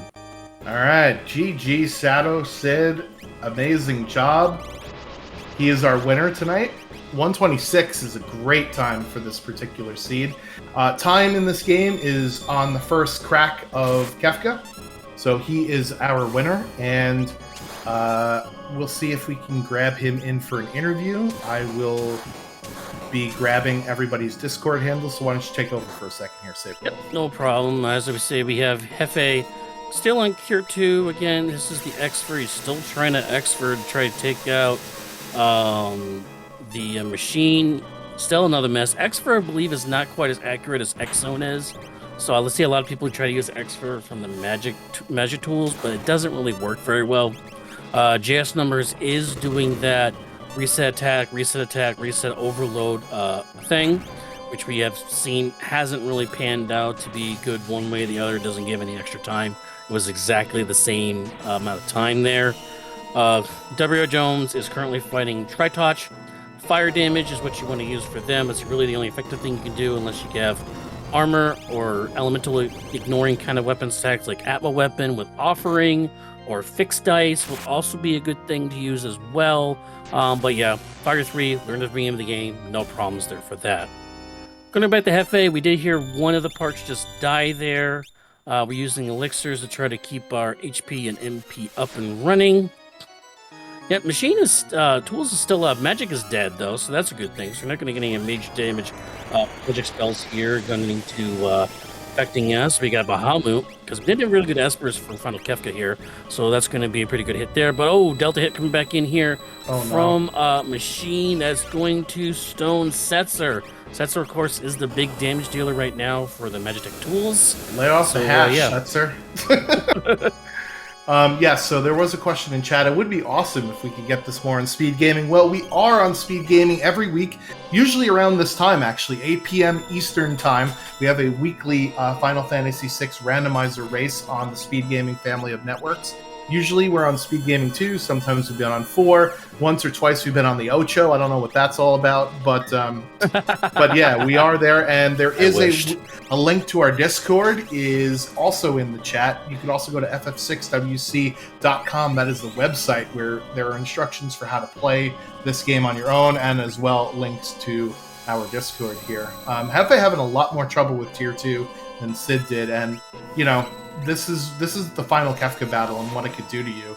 It could really like make your life miserable if you don't do the order of operations correctly, or if you don't have the right things to nullify the attacks of this boss here. Yeah, and unfortunately X for not really working there, especially with Setzer getting stoned there, losing that ability for a while. Yep, meanwhile, Jones is making his way through the tower after giving us an oops, all objectives seed run here. JS, I believe he's in the tower as well. Yes. Everybody's in the tower. JS is using the overload strat.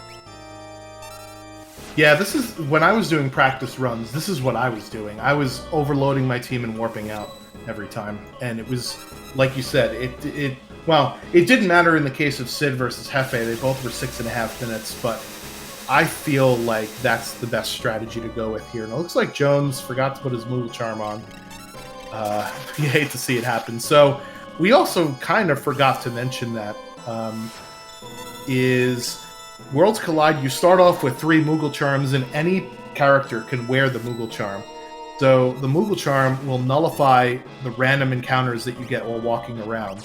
So you could choose to take the Moogle Charm off in order to take encounters to gain levels, or you could leave it on to just plow your way through the seed, which is something really clever about Worlds Collide that I like a lot. I'm going to see if we can get Sid in here for an interview. I'll have him take over again for a second. No problem. We're trying to get him our Discord information for them as well. Deborah Jones getting to Kefka here at 131, call it 30 here. Keep it round numbers here. As GS numbers, same thing, same exact time for them. This will be a neck and neck race there for third place here coming up. As Hefe still on tier 2, finishing up with hits here. This is the 10 hits we're talking about. Is moving on to tier 3, unfortunately without Mog. Yeah, no Kapoo. No Kapoos for us. So again, we're back on that tier 3 once again. Girl is always the hard part. That's the floating feminine head in the background there. Again, she has quad 9s for health. Absorbs all the elemental damage, so you gotta use Flare, Atma Weapon, Fixed Dice. Kind of the same thing you have with Tri-Touch. And then, of course, Sleep, the more damage you do against him, the more angry he gets. Sometimes if you make him too angry, the best thing to get out of that is use Revivify or an X Potion or something to heal him, to get out of what we call the Meteor hole, where you're just going to take Meteor on your party constantly until you just die. And we do have Shadow Sid in chat now. Yeah, it's kind of counterintuitive, right? Heal the boss in order to have a better heal the time. boss. But sometimes that's a strat you have to do. We do have our winner for tonight's race. It is Shadow Sid, who saved Sid early in the seed. Did that foreshadow his win? Anyway, GG. Thanks, GG's. Yeah, so when you looked at the pond and saw just the slow fish, I was wondering if you were going to actually kill Sid, and I was silently rooting for it, but you went back and you ended up saving Sid. I really did. I'm like, well, I could go out to the cabin and reset it. And, like, let's see what comes up after this. I can eat one fish. That's bad. One fish, two fish. It's like a Dr. Seuss book. You also had a big think about the Ragnarok at the Lone Wolf check. What was your thought process there? Was it, oh, I already have my Espers, let's just see what I can do with the Ragnarok? Or since I already had the Illumina, I don't really need the Ragnarok? Yeah, that was like, it was mostly, I sure hope this is a Esper, because if it's not, I'm going to feel real silly. And I wish I had saved right before talking to this guy. But it was, so it worked out fine. So you have 6 characters already. You enter Fanatics Tower and you see Go-Go, and then you begrudgingly start trudging up the tower. I believe that was just to go get the skip, correct? Correct. I was like, well, I can get a dragon on the way. I've only had 1 dragon, so this will be 2. I don't really need the character, maybe? I don't know yet, because my Magicite, I think I was 1 down on each character in Esper count. But it looked like a good play to at least get 2 things out of the way, and then go immediately to Marsh and get the other 2 if it was a Magicite. Other thoughts on this seed in general? Not a lot of people can wear Illuminas, hey? No. Or use VK for that matter. Yeah, we found some pretty good weapons that nobody could wield. Yeah, picked up the Valiant Knife off of something, I don't even remember. It's like, I'm not going to look to see if I use this, because I've got, a pretty good team with Fire 3s and everything going. Oh, Hefe wanted to go with the Vanish strat, and that did not work as Train comes back, and Vanish will guarantee that a magic spell hits you, so that's not going to work. The Vanish is to make sure you don't get hit with that insta-death physical attack, but he's probably just going to eat it here. Anyway, yeah, so 6.5 minutes in the tower, that felt pretty good. Did you have a idea of doing the split party versus overload strategy, and why did you choose the overload strategy? So, back before 1.0, when they were just introducing the skip and it was permanent, I was very familiar with loading up one side at a time and just blasting through it. Ooh. So I was happy for that to be back. That is a really rough thing for Hefe. Yep, Hefe losing both his big spellcasters there. Yeah, that's an optional flag in the new development patch. We'll see which one the community prefers. I personally don't like the perma skip because it makes the skip so much more powerful. Maybe if the requirements were a bit higher than they were in this particular seed, right? If they're like, oh, you need to get 4 more characters, you need to get 6 more Espers, or something like that, then you could weigh the time balance, But anyway. The interesting thing, though, Sid, is that your overload strat, from getting into Kefka's Tower to getting into the beginning of Kefka, took you 6 minutes. For Hefe, who did not do the overload strat, took him also 6 minutes. There was actually 0 time gain there. I think mostly that was because it was 3 Ultrases. Yeah, it was very easy bosses this time, so maybe that overload strat wasn't quite as necessary or needed this time around, but yeah.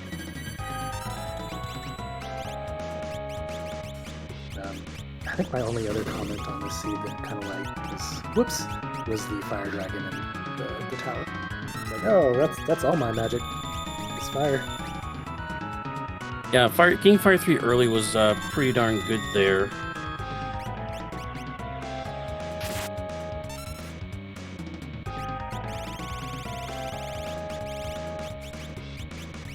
Sorry, I had to... That was definitely helpful there. Sorry,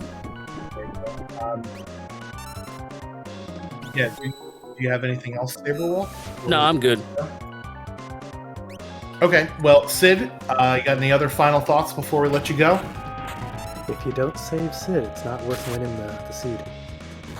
Well, you did validate the seed with a train suplex, so there was that. Oh my goodness, side by side, Kefka 3's here. Always a gnarly thing to have the suplex, but yeah, thank you for joining us, and thank you for running. Appreciate you putting on the show for us, and congratulations again on your first place win. Thanks. GG's. All right, we'll catch you next time. Suplex final Kefka while under 10k health percent.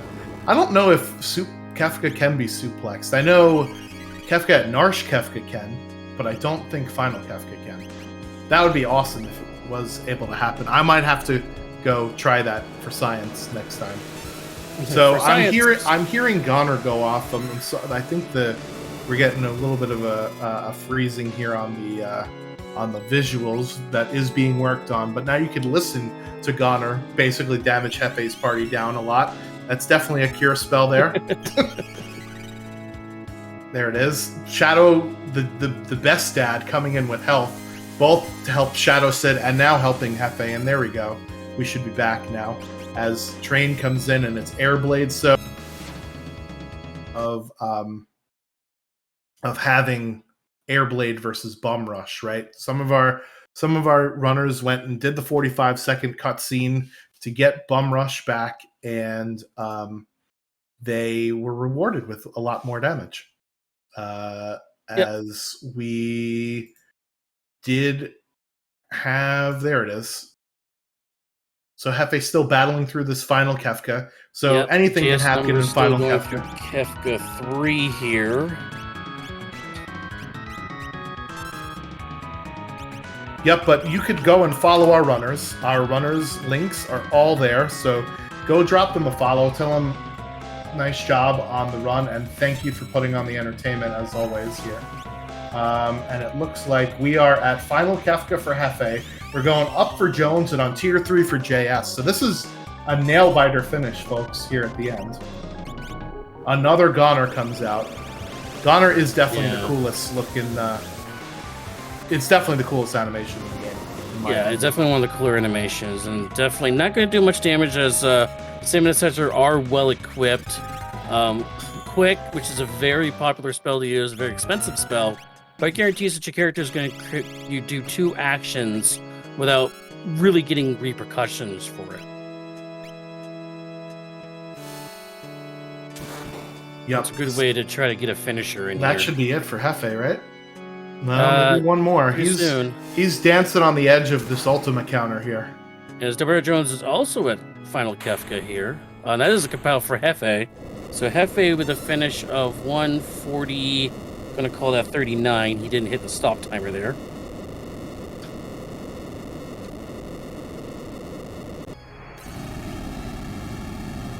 Yep, get your GGs in chat for Hefe. Yep. Our second place finish. We will send him a interview message and we'll see if we can get him in here. That was a really, really rough final Kefka fight for Hefe. A lot of clenching moments there. But kudos to them being able to clutch out with 2 characters, really. I mean, saving surviving multiple Goners. Yeah. It's funny enough having Shadow jumping in with health here with Combos, because we don't have that Combos protection like when before. We didn't have Golem, we didn't have the Fenrir, or high evasive stats. So so Shadow is jumping in and doing what he can for the team here. As Hefe jumps in chat. Yeah. Hello. Hey, congratulations on your second place finish, GG Hefe. Oh no, that's not good. Jones is getting ultimate. Have enough HP to survive. Oh no! Jones is down! Oh no. Nope, that's the end of Jones there. F's in the chat JS for numbers Jones. starting Kefka 4, or just starting Kefka 4 here. Yeah, so Hefe, talk to us about the seed a little bit. How did it feel for you? Dying twice in the first 15 minutes was pretty bad. Yeah, running into Atma weapon in search of skies is never fun. Yeah. Well, I definitely felt behind at that point, and I figured with enough rods, even though I wasn't doing much damage, I had plenty of them, so I figured, hey, it would go down reasonably easy. It did not. So you also dipped out of Kefka Narsh early, I think. Was there a reason why? Was it because you weren't feeling comfortable about your levels at that point, or you just didn't want to split up your group into 2 and 1? It's because a soldier was at Mog's check, and it wasn't a soldier there, so I figured it wasn't an Esper, so I figured it wasn't worth my time. Yep. Yeah, because you have to fighting a boss with not your full party is never fun.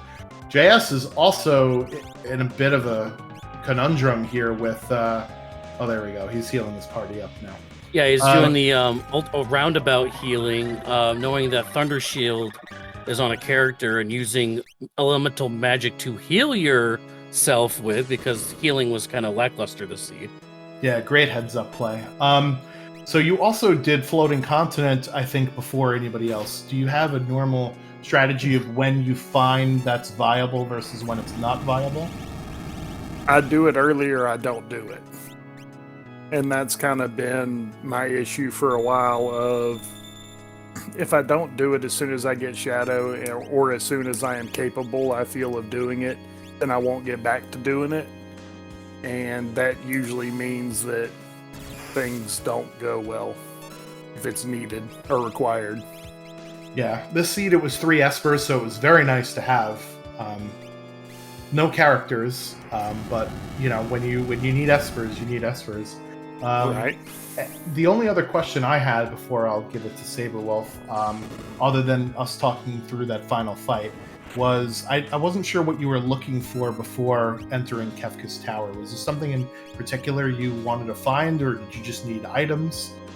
I needed sleeping bags or tents. I would have taken elixirs or X potions if I could have found them, but they weren't to be found. And whenever I got behind by dying twice early in the seed, I pretty much gave up on looting and shopping. So I didn't know if other people were toting multiple Illuminas or what. So I was like, well, I've got to look, because I literally have no offense for tier 3. Magitek. Right. So I mean, other than that, there were some good spells in the seed. It's just, we didn't have, until we got to Realm, right, and Strago, we had some good users, but, you did not go to get Bum Rush with Sabin. Were you not high enough levels, or you just didn't want to sit through the cutscene? And that's JS done. Crack Pow, 1:45:50 is his time. No, I wanted to go get it, but I figured I was behind, and whenever you think you're behind, or, and I'm pretty sure I was at that point, it was just go, go, go. Where was Realm? Realm was... Mount Colts. Ah, the one I didn't do. Which is interesting now, because this is a developer seed. We actually was integrating the silhouette of whatever character or person you're going to be getting. So we saw you could see the silhouette of her before you actually got to the end. Right, which was my full intention to go check and find out if it was a character or not, and then I just didn't. That's okay. Yeah, so talk us through your final fight there. It got a little dicey with having 2 characters down on tier 3, and then before that, tier 2 was giving you the business. Well, on tier 2, Mog kept dying. Then I was like, you know what? Mog is useless. Why am I still carrying him around? Like, just let him die. Go would probably be better. Wow. Pouring out for Mog in the chat. Removal abuse. Woo! I mean, he was. I mean, he had Fire 3 and he had a economizer, but he just didn't really do anything. Like, he's not the murder child. No, he definitely was not. If I had Murder Child, that would have been a big upgrade. So yeah, Mog went from Coop-O to Coop-No. Tier 1, I just threw a bunch of fire at it. That usually works pretty well. Xfer did not want to work on tools, and that was just frustrating. I find that Xfer, like, anybody uses Magitek and uses that to try to kill tools, it doesn't usually work very well. Any streams I've ever watched, you're almost better off using X Zone or Doom or something else. I didn't have it. Just those. doesn't seem to work. Yeah, that was the thing. There was no Doom. There was no X Zone. There was no Golem. There was no Fenrir. Right. So there's a lot of missing, I guess you could say, easy mode tools to get through Kefka. Right. So yeah, tier 2 was a lot rougher than it normally is. I mean, if you have mute and you have, other no things, mute, you're right. No siren. Instant death. Yeah, I didn't have those. Apparently nobody did, and that's tough sledding. Yeah, the Espers used was like Unicorn, Bahamut, like stuff that's like, I guess you could say A tier, B tier, if you want to do a tier list of Worlds Collide Esper use for Kefka. I mean, you were looking at like A to B tier lists for relics, or espers rather. Yeah, unicorn can be helpful to clear out train, but that's it doesn't have. You know what else is real useful? Mantra. Yeah, knowing how to do mantra, because I don't. RLXYA. Yeah, see, I tried like 6 different combinations. That's why there were a bunch of mixed miss blitzes in there. Yeah, it's one of the more fun blitzes to do because it's like tapping your index fingers on the top of the controller and your thumb button on the bottom of the controller. That's one I enjoy a lot more than doing Bum Rush, which seems just like mashing of the D-pad for entire time. Right. So yeah, that would have helped out a lot because my Sabin he had the experience egg from the get-go, so he was level 55. He was good. And he had HP most of the time, but I just didn't know the buttons to give it to everyone else. That's... Yeah, it's one of those that's like, you don't use it very often unless you have to use it, and it's like, yep. You don't ever need. You only Thank need you, it Jones, when for you... demonstrating it right on cue. I appreciate that. There it is. Yep. Yep. So mantra, in addition to healing, will clear some status effects. So that's right. Right. Any other final thought? I thought we had JS in the waiting room, but I think he must have dipped out for a second. You got anything else, Sabrolf? Any other questions? No, I'm good. Final thoughts, Hefe? I had fun. I enjoyed the race. I love this randomizer. It's a lot of fun. You should check it out if you're even remotely close to interested. It'll suck you in, and it's a great time. Thanks for SpeedGaming for putting this on, and thanks for everybody in front of and behind the scenes for doing this. Awesome. Thank you for allowing us to broadcast you in front of the whole world and Absolutely. watch your struggles, but it's always a good time. And congrats on your finish. We'll catch you next time. All right. Bye-bye. And we have JS8271986 in the booth. What up, JS? Congratulations on your 3rd place finish. How are you feeling? Pretty good. I felt like that run actually went pretty good for me once I got Merton going. I think I cruised through pretty good. Yeah, you were, I think, the only runner that did get that Merton going. I think for them, they were missing like 1 or 2 pieces, but you seemed to put all of the pieces of the puzzle together, and that sort of made it work for you. At Thundershield at the Masa and went for it. So let's talk about, let's back way up to the beginning of your run. You did Opera House first, which got you the Valiant Knife, which nobody could use. And then, Exactly. and then you ran into Doomgaze on the train. Talk to us a little bit about that.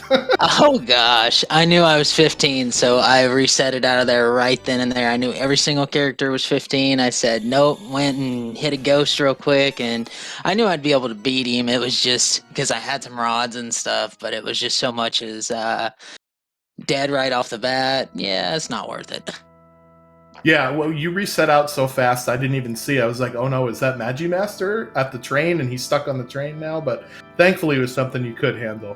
And then when you picked up Realm at Mount Colts, you stood there for a second trying to figure out, who do you want? Do you want Realm or do you want Strago? What was going through your mind at that particular part? I'm not sure. I was thinking for that time in the game, I was thinking that, the GP rain would be good, but in the long run, Realm was going to be better. And it really did work out because I ended up getting those Magic +1 Espers. So, and that and Merton, it just came together that way, and it worked out.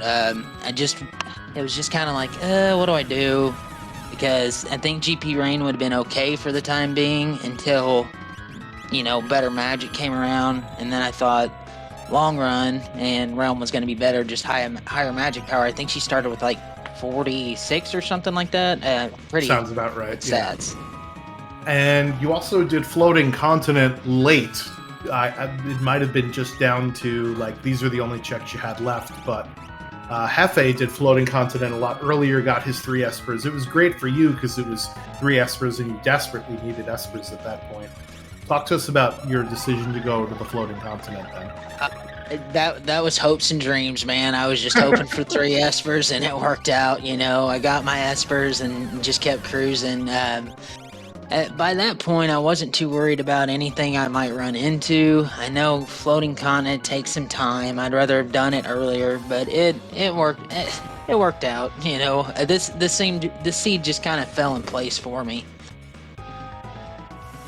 Awesome. So, and then the final Kefka battle was a little slow going, especially on tier 2, because when you don't have the things that counter the stuff that tier 2 throws at you, it can be a bit of a slog, but you fought through it. You only went down one person, I believe, and it was pretty smooth sailing for you. Well, it was just, I just tried to slow play it, mainly because I knew I didn't have any heals. The only thing I had was heal force with Setzer, and I was making sure everybody was healed up, you know, just the best that I could, and I knew I could use Bolt to heal the 3 characters besides Setzer, because I had all the Thunder Shields. So I just slow played it. I figured I'd, you know, get through it rather than, you know, try to get through it fast.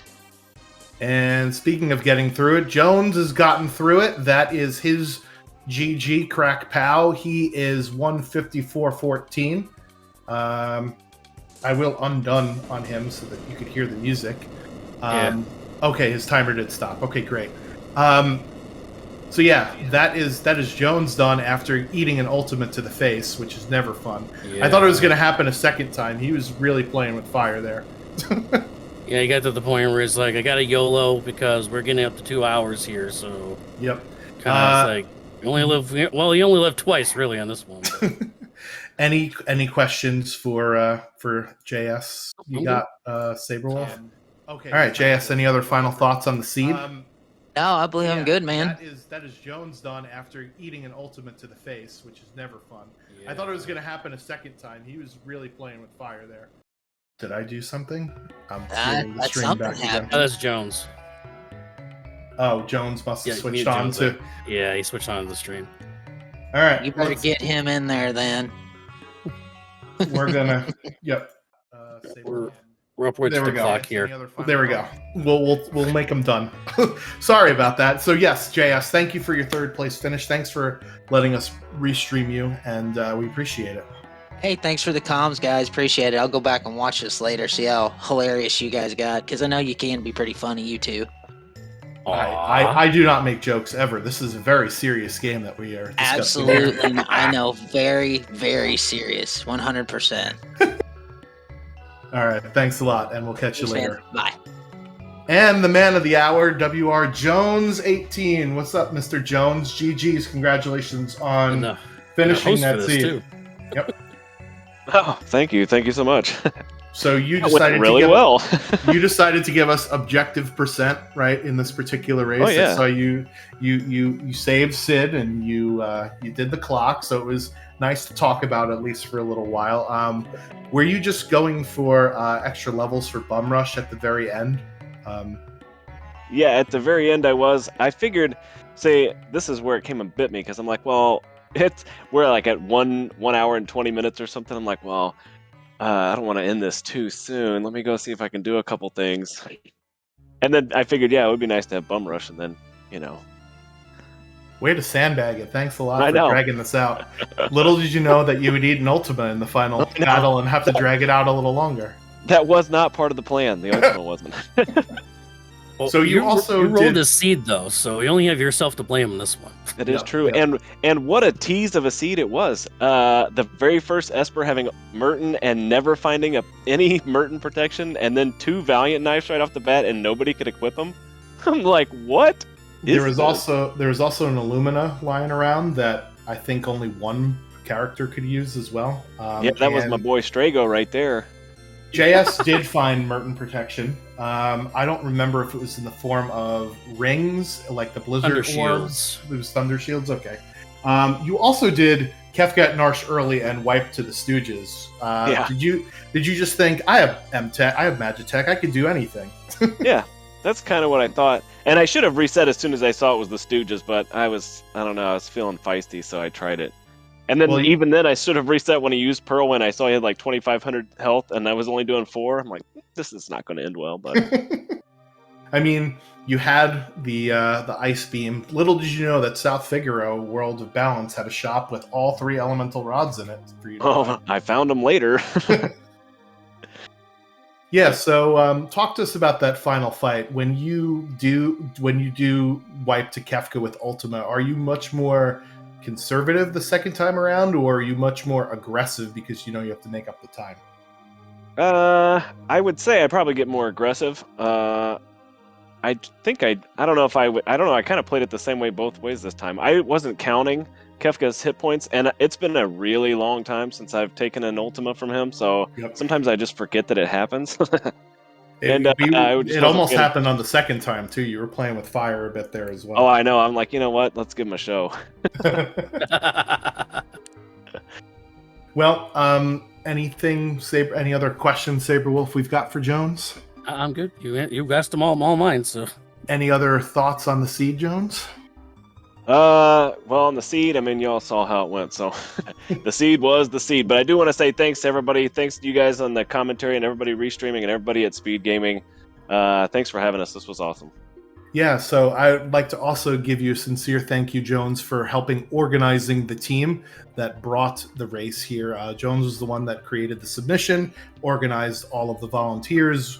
We just showed up where he told us it would be. He's the one doing all the real legwork. So you the real MVP, Jones. Even though you came in last in the race, you came in first in our hearts. And that's what we like. That's what really matters right there. All right, Saberwolf will take us out into the next game that we've got on the schedule for the SNES Super Stars Marathon. Thank you again, Jones. Thank you, guys. And thank you all for joining us. We want to thank SpeedGaming for hosting this event. If you want to check us out, again, ff6wc.com. You can roll your own sheets. You can join our Discord like that. We have a great community to help everyone out right there in the chat for you all. If you want to see us on SpeedGaming, we're here every Wednesday around 7, 8 o'clock at night. We try to stream on one of their channels, so check us out there. So again, coming up next, we're going to keep on the Super NES Superstars Marathon 2022 on the SpeedGaming Network. We are keeping it Final Fantasy, everybody. We are going to Final Fantasy 4 gameplay coming up, or Final Fantasy 2, because it was Final Fantasy 2 there, so when it was released in America, but it's technically Final Fantasy 4. We got the game coming up for you all. Hope you enjoyed this broadcast and and all the other events here at SpeedGaming. So stay tuned for Final Fantasy 4. Enjoy. See you later. Bye-bye.